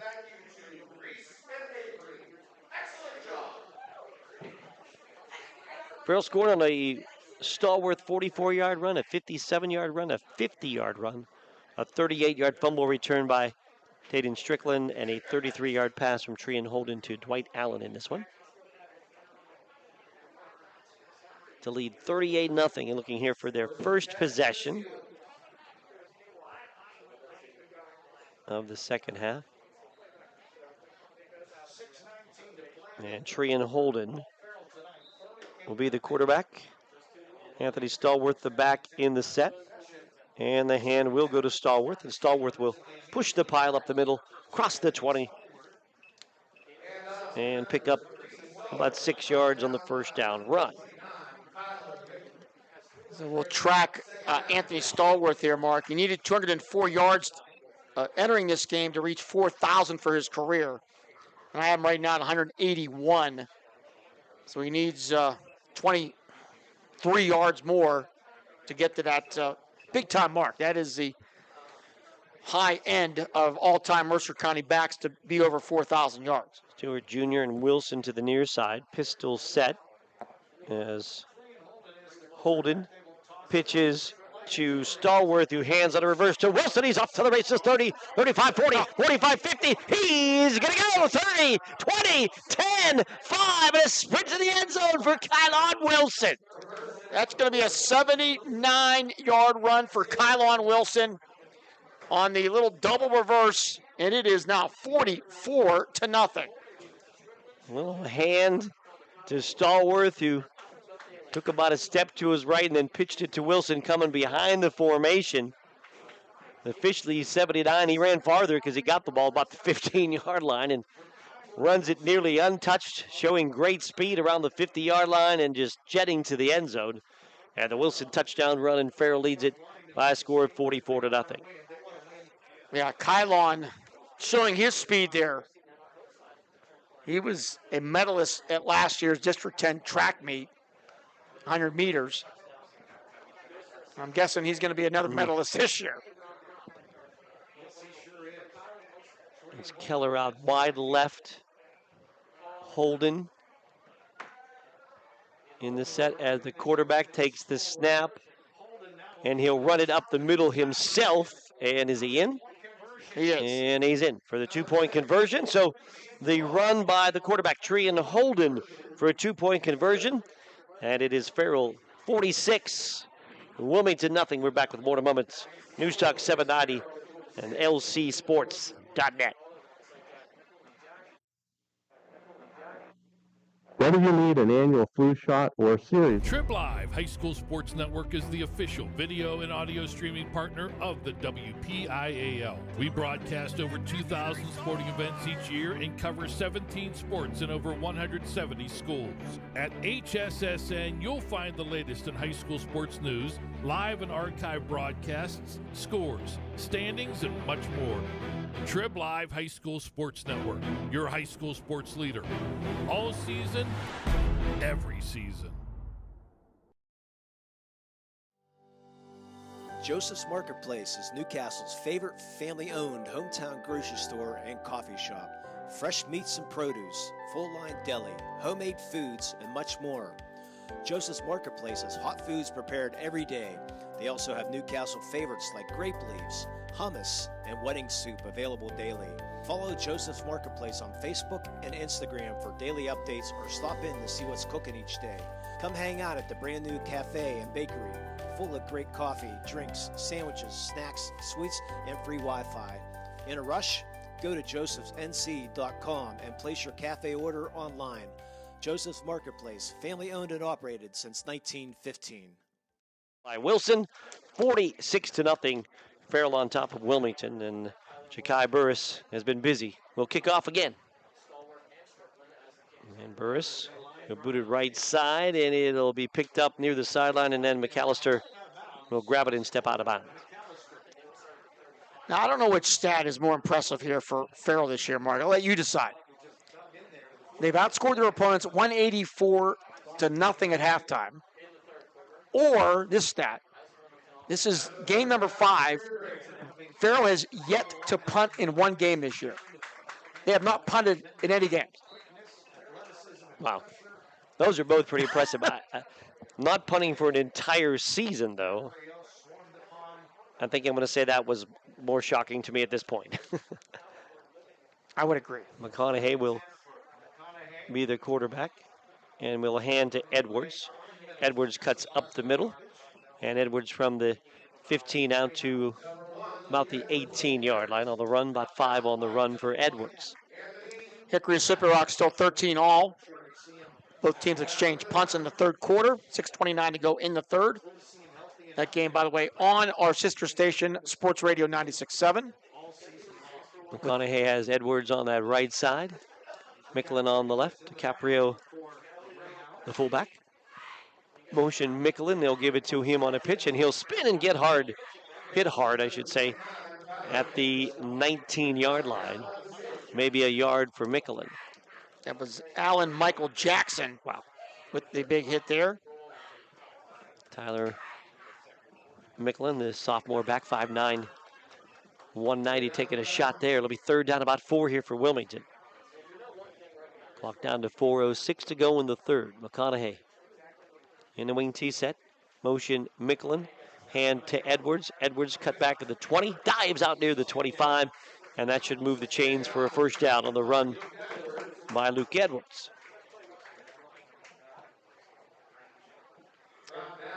And it will be best run of the night for Edwards. And good young man. Got to talk to him a couple weeks ago. Looking to play at the next level. He'll definitely help out some team, no question about it. He can be a very good PAC player if he wanted to stay in this area. Here's a handoff, and up the middle is DiCaprio, and DiCaprio will run it across the 30-yard line. Junior running back weaves his way to the 31. Pick up about 7 on the play. Aiden Sasala scores from 10 yards out, and Greenville and Reynolds are now tied at 21 with 6:56 to go in the game. The game is at Reynolds. All right. Farrell low leaning here, 46-0, 3:06 to go here in this third quarter. McConaughey will turn and pitch to Edwards. Edwards up the middle. Will cross the 30. Get a first down out near the 37-yard line on the run.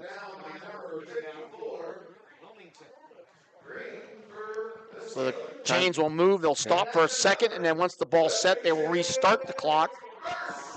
The camera, Tajmir Gibson, Zion Scarborough, all seeing some defensive minutes here.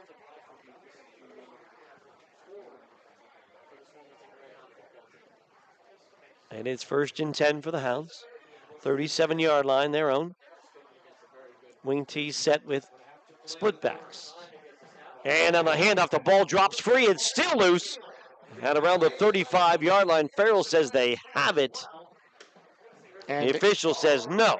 DiCaprio is injured as well, as he got just drilled as he lost that ball. He is up and limping back to the huddle. McConaughey coming off the pile. Looks like he was the man that recovered it. Yeah, as McConaughey was a heads-up play there, diving into that pile. And DiCaprio, who lost the handle of it, then just got leveled. And good thing he's standing up right now. I know he is. He's hunched over, but doesn't want to come out of the game.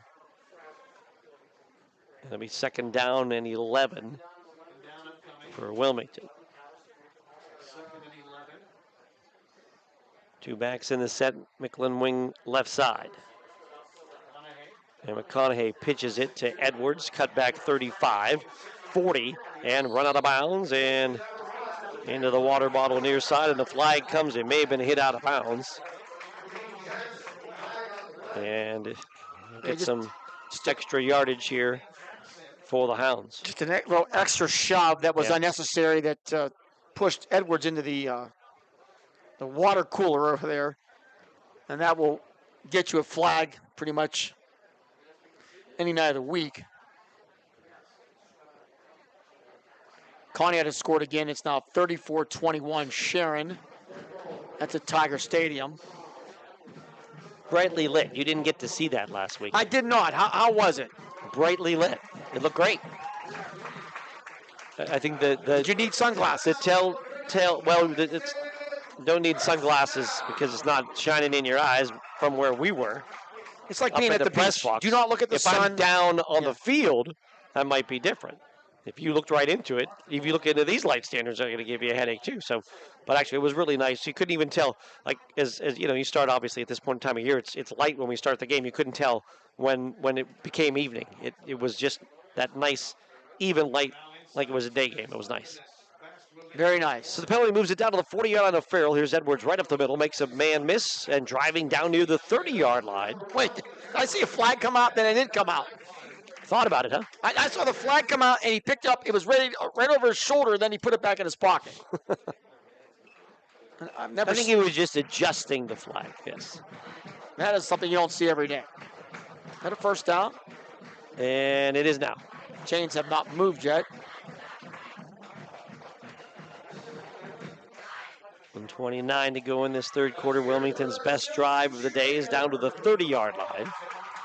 And a pitch right side, Edwards, stutter step, and then going to get hit and drop for a loss. Could not get the corner as it was Alan Michael Jackson who kind of hemmed him in, and then Farrell Steelers there to put him down. Farrell's got up to 6 points all season, and that was to Lakeview. Lakeview scored, I think, with 2 seconds to go in the game. And as you can tell, Farrell does not want to give up any points. They've shuffled a few substitutes in and out of the lineup on the drive, but a lot of the frontline guys back in here now on 2nd down and 12. Wilmington on the 32-yard line. Micklin, right side, comes in motion, and the pitch, and it's Edwards up the middle. And Edwards forward to the 28-yard line. And what may be the last play of the third as the clock's down to 22 seconds. Strickland once again making the tackle. Coach Fillion doesn't look like he is signaling anything to the players, so I think we're going to let the quarter end here. And it will, as Wilmington walks over to the bench. So after 3, it is Farrell 46. It's Wilmington nothing. And we'll be back with the fourth quarter when we return. You're home for high school football, News Talk 790 and lcsports.net. Has your child's early education slowed down or even paused due to the pandemic? This is crucial time you can't get back. LCAP can keep your little learner on track for success. We have options for working and non-working parents with in-person childcare and age-appropriate virtual learning to keep them busy and engaged. Parents, don't hit pause on early learning. Lawrence County Community Action Partnership can jumpstart their future. Learn more at lcap.org. Looking to buy, sell, or rent in Lawrence County? Get Realtor Michael Kirkwood Jr. in your starting lineup today. Michael Kirkwood Jr. of Castle Realty caters to buyers, sellers, and renters of Lawrence County and the surrounding areas. Call Michael Kirkwood Jr. at 724-301-1482 today. Check out his current listings or list your home at castle-realty.com. People you know, people you trust. Improvements, making dreams come true since 1958. We're back here at Wilmington High School. Mark Slazak with Bob Greenberg. Aaron Byro back at the radio studio. Dom Summers here in the booth with us on the lcsports.net side of things. And it's been all Farrell. Farrell, after 3 quarters, leading this one 46-0. Yeah, I'm really impressed with this Lawrence County SportsNet. James Dotson put it together here in Lawrence County. And Dom doing a fantastic job. Dom goes to Kent State. And he traveled here tonight to work behind the scenes here. You said James Dotson was one of his old teachers. Oh, okay. Must have really needed a couple of bonus points down the stretch last year and said, yeah, I'll do it for you as long as I get this 4.0 before I get out of here. High school at Union. He's been a good guy, so has some IT experience, and it's going to travel over, and he's going to be starting working some Kent games already and things like that too. So Dom, he's off to a great start. All the experience you can get. Yeah, no doubt. That helps. Wilmington first and 10 as they move, actually third down, I should say, 3rd and 7. Handoff up the middle, and it's Edwards. And Edwards will push the pile down to about the 25-yard line on that 3rd down run. It'll now be 4th down and about 5. Slippery Rock turns a bad snap on a punt into points. William Mokel scores on a 6-yard run. And it was Slippery Rock 19, Hickory 13. A couple of short field touchdowns for Slippery Rock, taking advantage of Hickory mistakes to take that lead, try to stay undefeated. Actually, they made the extra point, so it's 20-13. All right. Briggsy posted the score, waiting on the extra point. And we have Reynolds and Greenville are tied at 21. And Mickla comes in motion. Wilmington going to go for it on 4th and 4. The snap is lost. The ball is up in the air. Who's got it? If it's Wilmington ball, the ball may have gone forward enough for a first down. Farrell Well, actually not. Didn't go far enough. I'm going to say it's the 18-yard line. Did Farrell come up with the ball? I think Strickland did, yes. It looks like Strickland off the pile. So on the pitch, the ball ricocheted forward as it hit off one of the Wilmington players. So a turnover official, I guess this would be the turnover as Wilmington gave it up. Strickland's second fumble yep. recovery of the game. At least he didn't punt it twice behind the line of scrimmage. How about that play? Yesterday, if you were watching NFL yesterday, that was double punt. Never seen that. I didn't even know that was allowed. I think at one point it wasn't. It wasn't. And just a new rule allowed that now. And I don't know even if that play yesterday should have been allowed because it looked like he was across the line of scrimmage. Well, but he did kick it away. It was an amazing play. Here's the snap back to Samuels now in a quarterback to Stallworth right side. Look out. Leads to the 30, 35, 40, 45, 50. Try to outrun men down the sidelines. 40, stiff arm at the 30, 20, 10, 5, and another touchdown for Anthony Stallworth. 77 yards for Stallworth as he goes over the 4,000-yard mark with an exclamation point. My goodness. And is it called back? Is there a flag somewhere? There is. There is. It's a hold against Farrell, so a spectacular run, but it doesn't count. Good call, though. What a run by Stallworth. Yeah, that was a little stiff arm about the 30-yard line.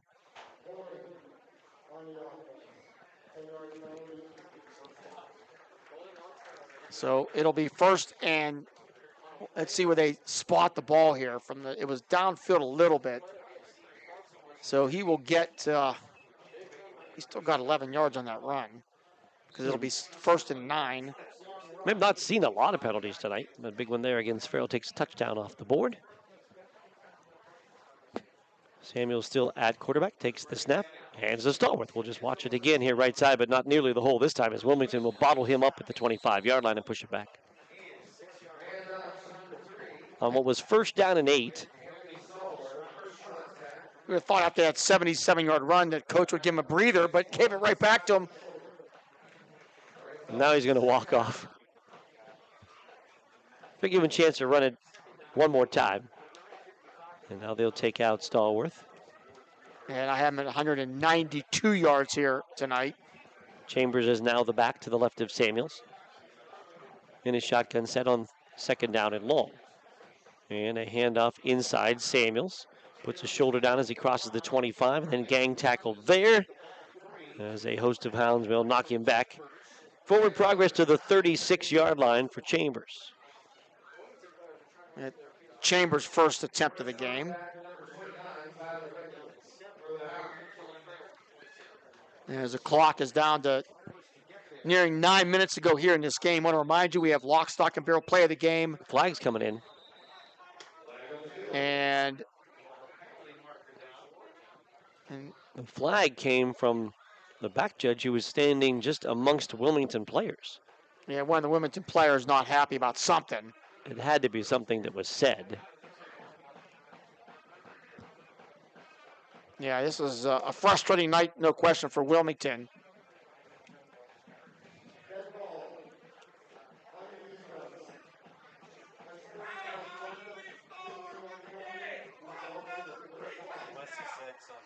If something was said, the officials in the area, and the flag for 15 yards against Wilmington. Yeah, I'm sure Wilmington probably not happy about Farrell starters still in the game. And I'll remind you, they did not play a game last week. Most likely may not play a game next week. So at this stage of the game, And the mercy clock here in the second half, so they don't even get a full third quarter. I would think at this point, I think anybody would clearly understand. Judging from some of the chants from the crowd, not everybody. Well, I understand that. Not everybody.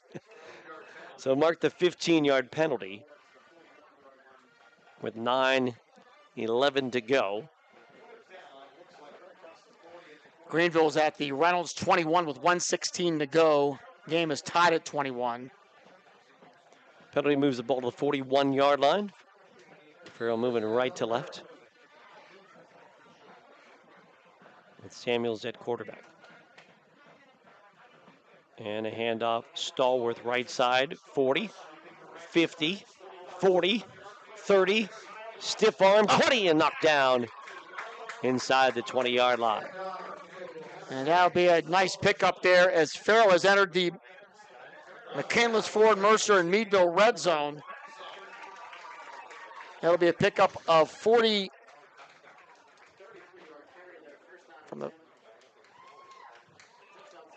42-yard run. And with that, Stallworth will exit the game.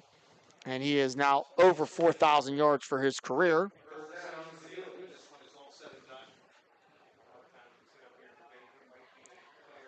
Farrell sending to the near side Harold Hooton, Tajmir Gibson, and Chambers and Samuels. Samuels faked to Chambers. The ball may have come out. It did.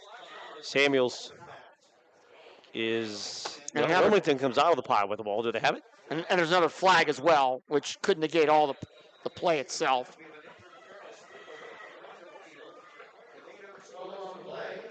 Malachi Shepard claiming he had the football. Wilmington player came out of the pile with the football. And the officials confer.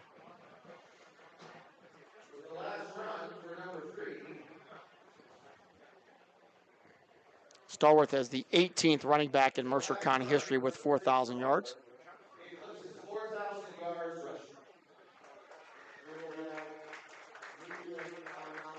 That's an incredible number when you think about it, and just 18 players in county history. We have a media timeout, Mark. All right, we'll take a break with a media timeout. The score is Farrell 46 and Wilmington nothing. News Talk 790 and lcsports.net.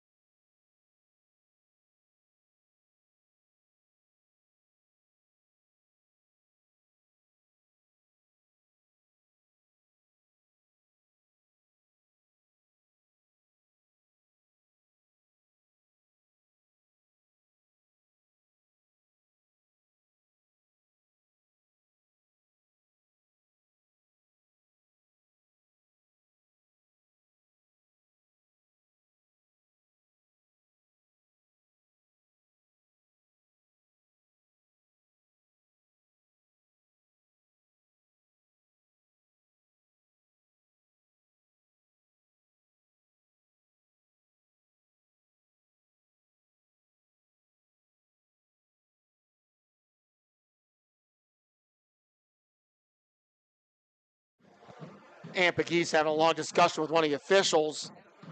And at this point, I think best interest of both teams just to get this game over with. Getting a little bit chippy out there. And officials are still, during the timeout, having an emphatic conversation. The markers would still show it to be Farrell ball, even though the fumble was pulled out of there by a Wilmington player. I don't believe there was ever an official signal. Mark Greenville has taken the lead on a Ritzert to Swartz touchdown pass with 1:10 to go. Greenville now leads Reynolds 28-21. Great game up there in transfer. And now let's see if these officials can figure out what is going on. This mercy rule second half has taken as long as a regular game at this point, with all the stoppages and penalties. And now talking to Brandon Fillion. If they go long enough, we will get to that lightning storm. I'm predicting it. I'm telling you right now, I have a feeling it's going to happen, Mark. It was predicted to come around 9:30, but... Where are we now? 9-14.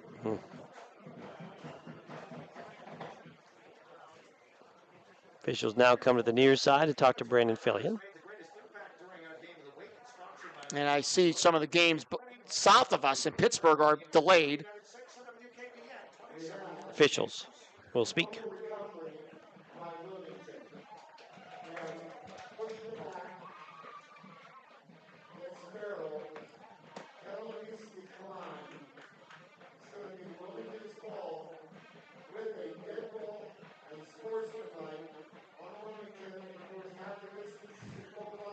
All right, he's explaining what's going on here.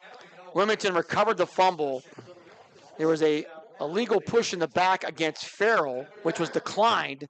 And then on a dead ball after the play, there was a personal foul on Wilmington, so it's half the distance. So Wilmington gets the ball first and 10 at their own 10-yard line.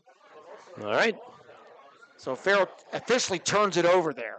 There's still 2 flags laying on the field, so we're not ready yet. They're laying back at the 5-yard line.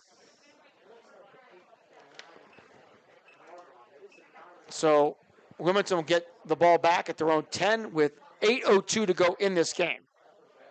And even back further. Mark at the 9-yard line here. So 9-yard line, we should be underway here. Farrell leading Wilmington by a score of 46-0.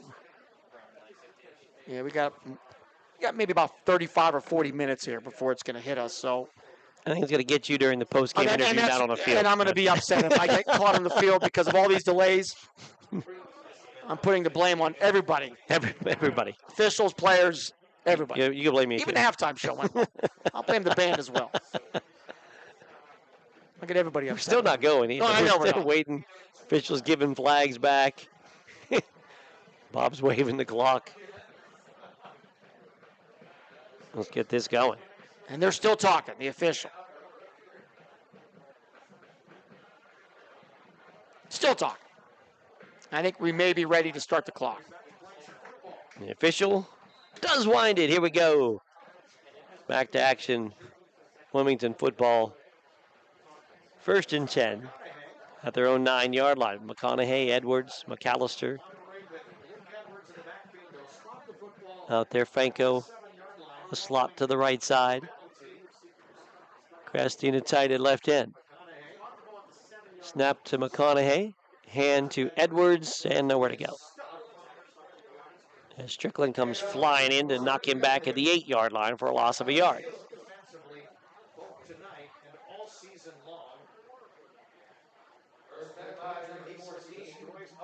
And Farrell will then make a couple of changes, including Strickland heading to the bench.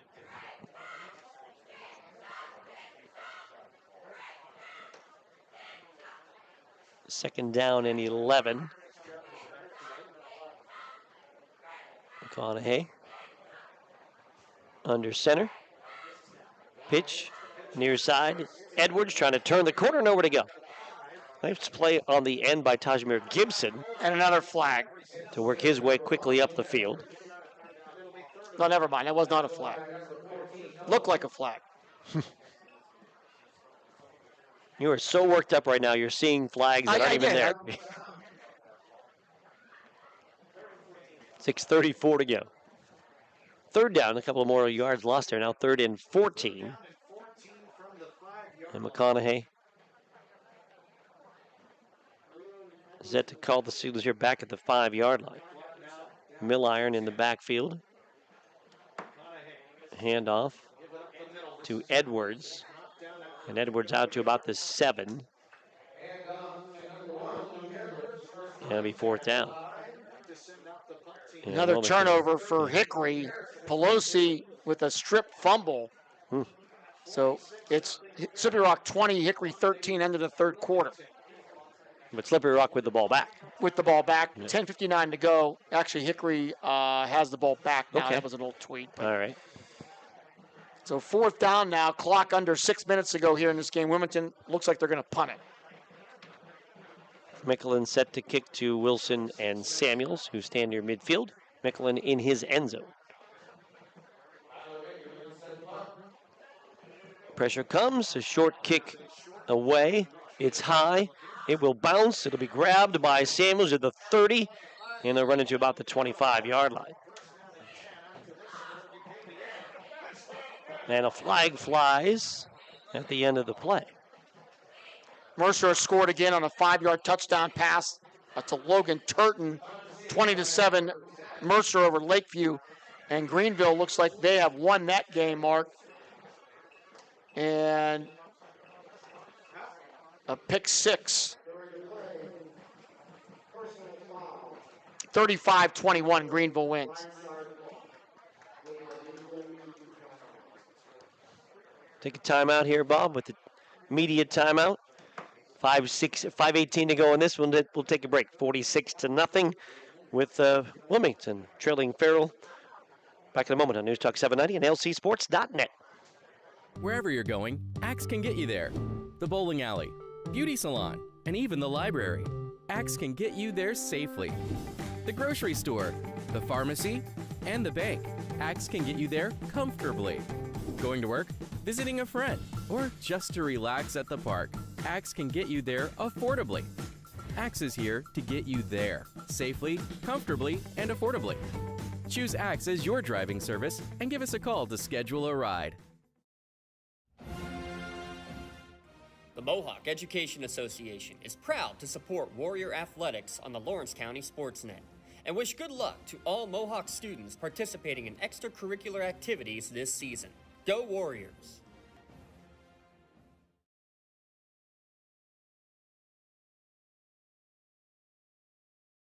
Sasha Petrachko and Grove City's Toby Matson, as they are the Mercer County September Reinhardt's Insurance Agency Athletes of the Month. Go to reinhardts.com for more information.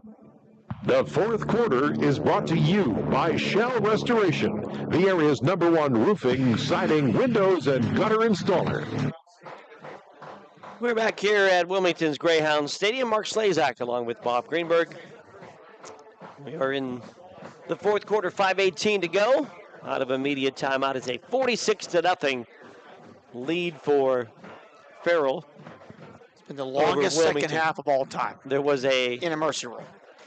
It was an illegal block against Farrell on the punt return by Samuels. So with that, Wilmington will have the ball all the way back to the 41-yard line. Farrell has the ball. Hand off to Chambers, right side. Cut back 40, makes a man miss, leaps over another man at the 35. And Farrell down to the 32-yard line of the run by Chambers.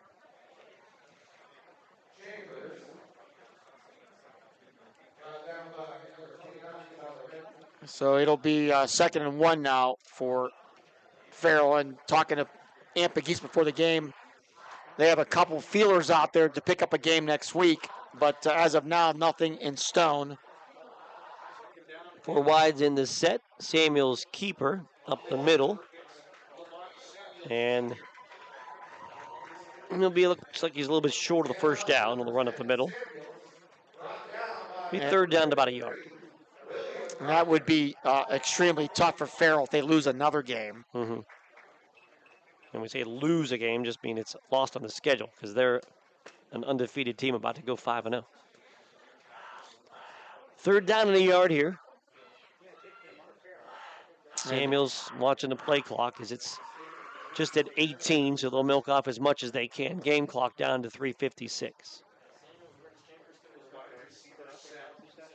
Samuels takes the snap, hands to Chambers, and Chambers breaks a tackle, gets a first down and more, and it's a sideline, 20-yard line, and inside the 20 and run out of bounds on the far side. So, boy, he was corralled in way back at the 40-yard line. Looked like he was going to lose a ton.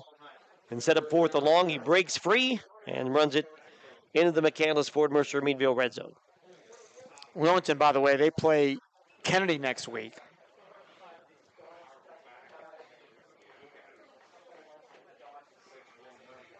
First and 10 from the 17 for Farrell. And a handoff to Chambers up the middle. They had Scarborough come in motion across the formation. They faked it to him and handed to Chambers. Chambers down to the 11-yard line. Another bad snap on a punt. Gives Sippy Rock the ball at the Hickory 20. And Hickory and Sippy Rock battle, and Sippy Rock leads 20-13 with 10:22 to go in the game. Another short field for Slippery Rock. They've taken advantage of a couple of those tonight. Second down at about 5 here for Farrell. Snap to Samuels. Handoff right side. Turning the corner, diving towards the end zone. Reaching is McClinton. And it is in for the touchdown. So Rondell McClinton around the right side will score the touchdown from 12 yards away. So, yeah, great effort there by McClinton. Rondell McClinton. First time he's got his hands on the ball. The freshman, 5'11", 180 pounds, into the end zone for the score. It's his first carry of the year, of his career. How about that? That's memorable, no doubt. Farrell will look to go for 2. Snap to Samuels. Runs to his right, sprints into the end zone for the 2-point conversion. And Farrell now leads by a score of 54-0 with 2:22 to go. We'll take a break. Farrell 54, Wilmington 0. News Talk 790 and lcsports.net.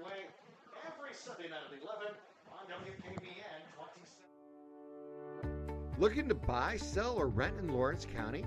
Get Realtor Michael Kirkwood Jr. in your starting lineup today. Michael Kirkwood Jr. of Castle Realty caters to buyers, sellers, and renters of Lawrence County and the surrounding areas. Call Michael Kirkwood Jr. at 724-301-1482 today. Check out his current listings or list your home at castle-realty.com. People you know, people you trust. Hey Scotty fans, it's Mrs. Ryan and Miss Felina here on behalf of the Union Area Education Association. And we want to wish all of our Scotties good luck this season. Go Scotties! For more than 120 years, people have been relying upon Martindale-Hubbell's AV preeminent rating to select their attorneys. If you're involved in a workers' compensation situation, you should do the same. LGKG has been AV rated for over 40 years. Some media timeouts. We've had some penalties, a couple of scores here in the second half that have extended this mercy rule. Second half a little bit longer than you'd expect. Field goal for Slippery Rock. 23-13 now. Slippery Rock on top.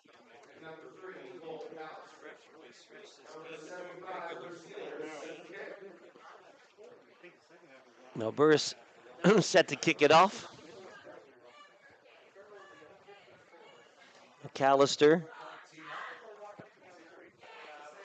is back deep to return with Mickelin.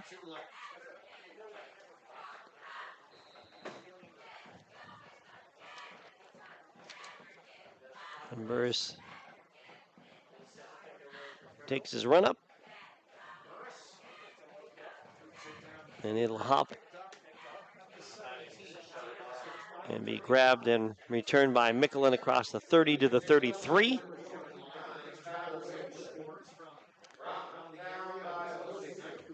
And this looks like Wilmington's still going to send McConaughey out at quarterback.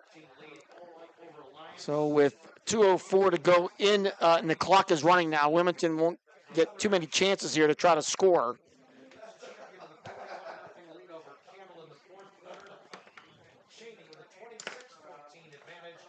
And they'll move left to right where the Hounds.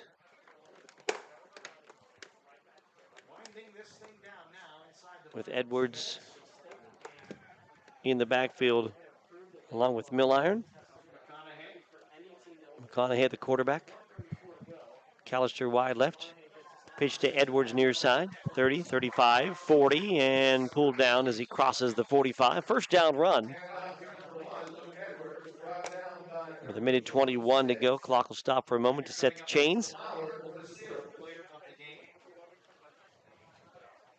And now we'll run on the Edwards run for the first down. Along to the 46-yard line.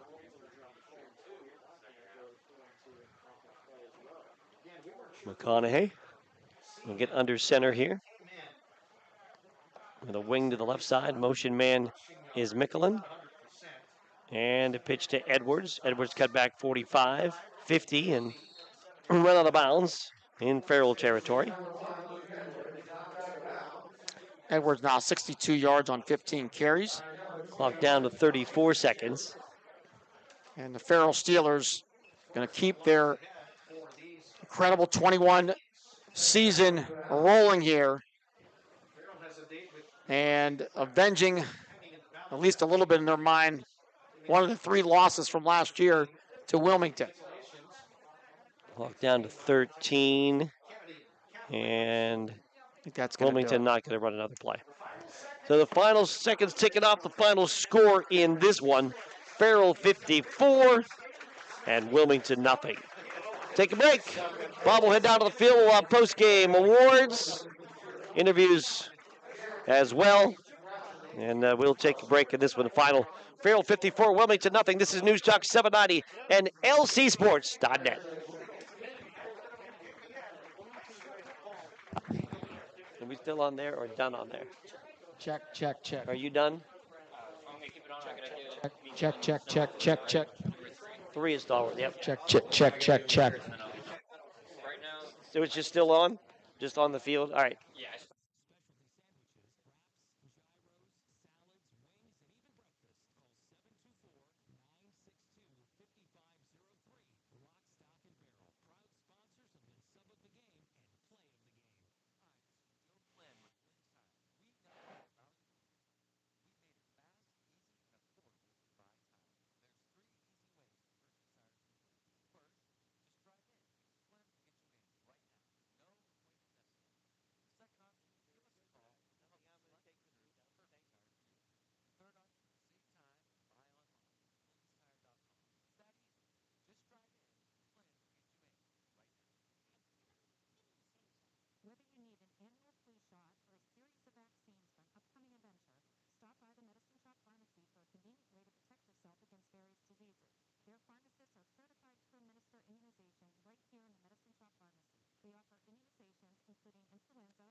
We're back here at Wilmington High School. Final score in this one was Farrell 54 and Wilmington nothing. Farrell on the board first on a 44-yard touchdown run by Anthony Stallworth, capping a 10-play, 82-yard drive, 2-point conversion by Stallworth. Farrell led 8-0.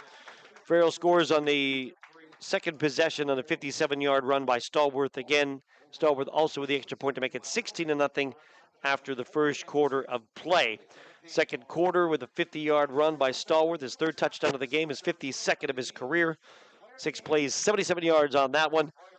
Farrell up 22-0 after the extra point conversion failed. Tadon Strickland returned a fumble in that second quarter, 38 yards for a Farrell score. Trian Holden to Omar Stewart for a 2-point conversion to make it 30-0.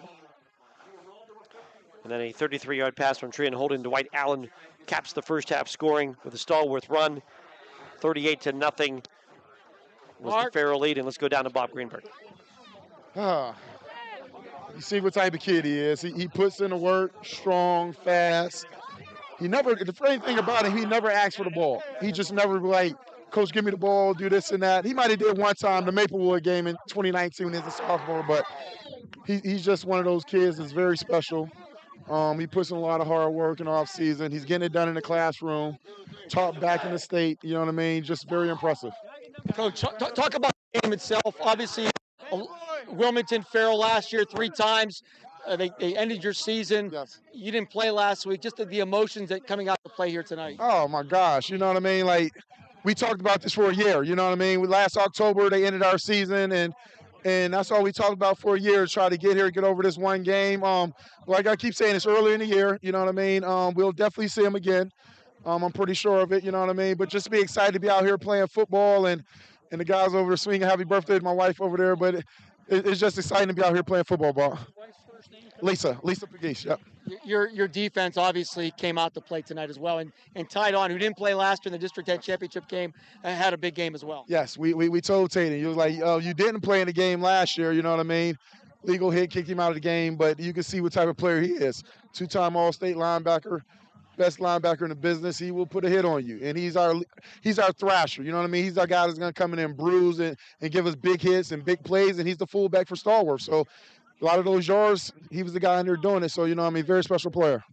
Getting the ball into the hands of Kylon Wilson and Omar Stewart is obviously a big importance, and they made some plays tonight. For sure. You know what I mean? Those guys were special. Speedster, the jumping ability to Omar, you know what I mean? He plays multiple positions. Kylon Wilson, he's special. He's special. He runs track. That kid is so fast, and he's fearless. You know what I mean? Not the biggest kid, but he's athletic. He's special. He should be definitely getting more looks. You know what I mean? It'll be coming up for him, but he's a special kid. Obviously, this doesn't make up for last year, Coach, but can go a long way to kind of setting the tone for the rest of the year. Oh, for sure. You know what I mean? This is one of those games we had to get off our back, and that puts us ahead in the region, which is our first goals, the region, D10, then the state championship. So it's a good game to get us going. You know what I mean? That now my mind's turned into my AD job right now because I'm thinking about I got to find a game. You know what I mean? I would like to find a home game because these guys would like to have a homecoming, and if that don't happen, I'll find something. We'll just go on the road. Well, Coach, congratulations. We'll do our best to try to find you a game, but congratulations on a very impressive win tonight. Well, thank you, Bob. Really appreciate it. All right, Ann Pegues, head coach of the Farrell Steelers. Now we're going to get a word or two from our O'Neill Coffee player of the game in a minute, Mark. All right, thank you very much, Bob Greenberg. Final score again in this one. Farrell 54-0. Gave you that first half scoring. Second half, Farrell scores on a 79-yard run by Kylon Wilson and a Rondale McClinton 12-yard touchdown run as well to cap the scoring. McClinton, a freshman, scoring in his first carry as a varsity performer, and Wilson scoring this year for the 10th time, first time on a run, as he showed off the speed in that one. So shortly we'll go down to Bob Greenberg with our player of the game. We also have our play of the game coming your way here in a few moments as well. So we'll go down to Bob in a moment. And I think it's not going to be difficult to guess who the player of the game is, as he scored multiple touchdowns. Thanks, Mark. Down here with Anthony Starworth. A lot of T-shirts tonight. Get the O'Neill T-shirt as well. Anthony, obviously, your team came out with a chip on their shoulder tonight. Oh, yeah, we definitely came out on a chip on our shoulder. Last year, they beat us 3 times in a row. Little do people know, they kept me to 27 yards last game. I was emotional this whole week coming into the game. I know what I had to do to win. Coach Am know what we had to do. All the coaches know what we had to do to win. They put us in the right position, and we came out victorious. How tough was it not to play a game last week? That's very tough. Like, you know, we seniors, so we want to get every game we can. So we just build it on it. We got more practice. That's one of the reasons we came out and played how we did. Offense got off to a great start, and obviously you did with some pretty impressive runs. Oh, yeah, I love doing runs, but everything I do is for the linemen. So the linemen got me where I'm at. So if it's not for the linemen, then I'm not me. Anthony, you surpassed 4,000 career yards tonight. Can you talk about that? Yeah, I mean, I love the 4,000, but I'm trying to go for that all-time record. I still got a lot of work to do, a lot of great step pass and stuff like that, so I'm still working. You seemed faster tonight. That one run, it looked pretty quick. Yeah, Dr. Monteri, shout out Dr. Monteri. He's been getting my legs right and stuff like that the whole week, so he's been getting me right, straight, and prepared for this game. Now, on the one touchdown, were you horse cold on that play? No, I really wasn't horse collar. He grabbed my jersey, so I broke off the tackle and still ran. It's impressive win tonight. Anthony, congratulations. O'Neill Coffee Player of the Game. Thank you. All right, there you go, Mark. That's it from the field. Back up to you. All right, thank you very much, Bob Greenberg. And the O'Neill Coffee Player of the Game presented tonight to Anthony Stallworth of Farrell, scoring touchdowns of 44, 57, and 50 yards in this game. In conjunction with News Talk 790, O'Neill Coffee honors Anthony Stallworth as the Player of the Game. Got a T-shirt from 2J's and a B, custom screen printing and gifts, East State Street in Hermitage, as the Player of the Game. Money will be also placed in a scholarship fund in the name of Anthony Stallworth at the end of our sports season. We'll have one area athlete awarded the O'Neill Coffee Student Athlete Scholarship. For more details, go online, 790WPIC.com. Congratulations to Farrell's Anthony Stallworth. 3 touchdowns tonight. He is the O'Neill Coffee Player of the Game. O'Neill Coffee Player of the Game, powered by Landmark Information Services, the place for all your website and social media design needs. Take a break. We're back with more in a moment. Final score again, Farrell 54, Wilmington nothing. On News Talk 790 and lcsports.net.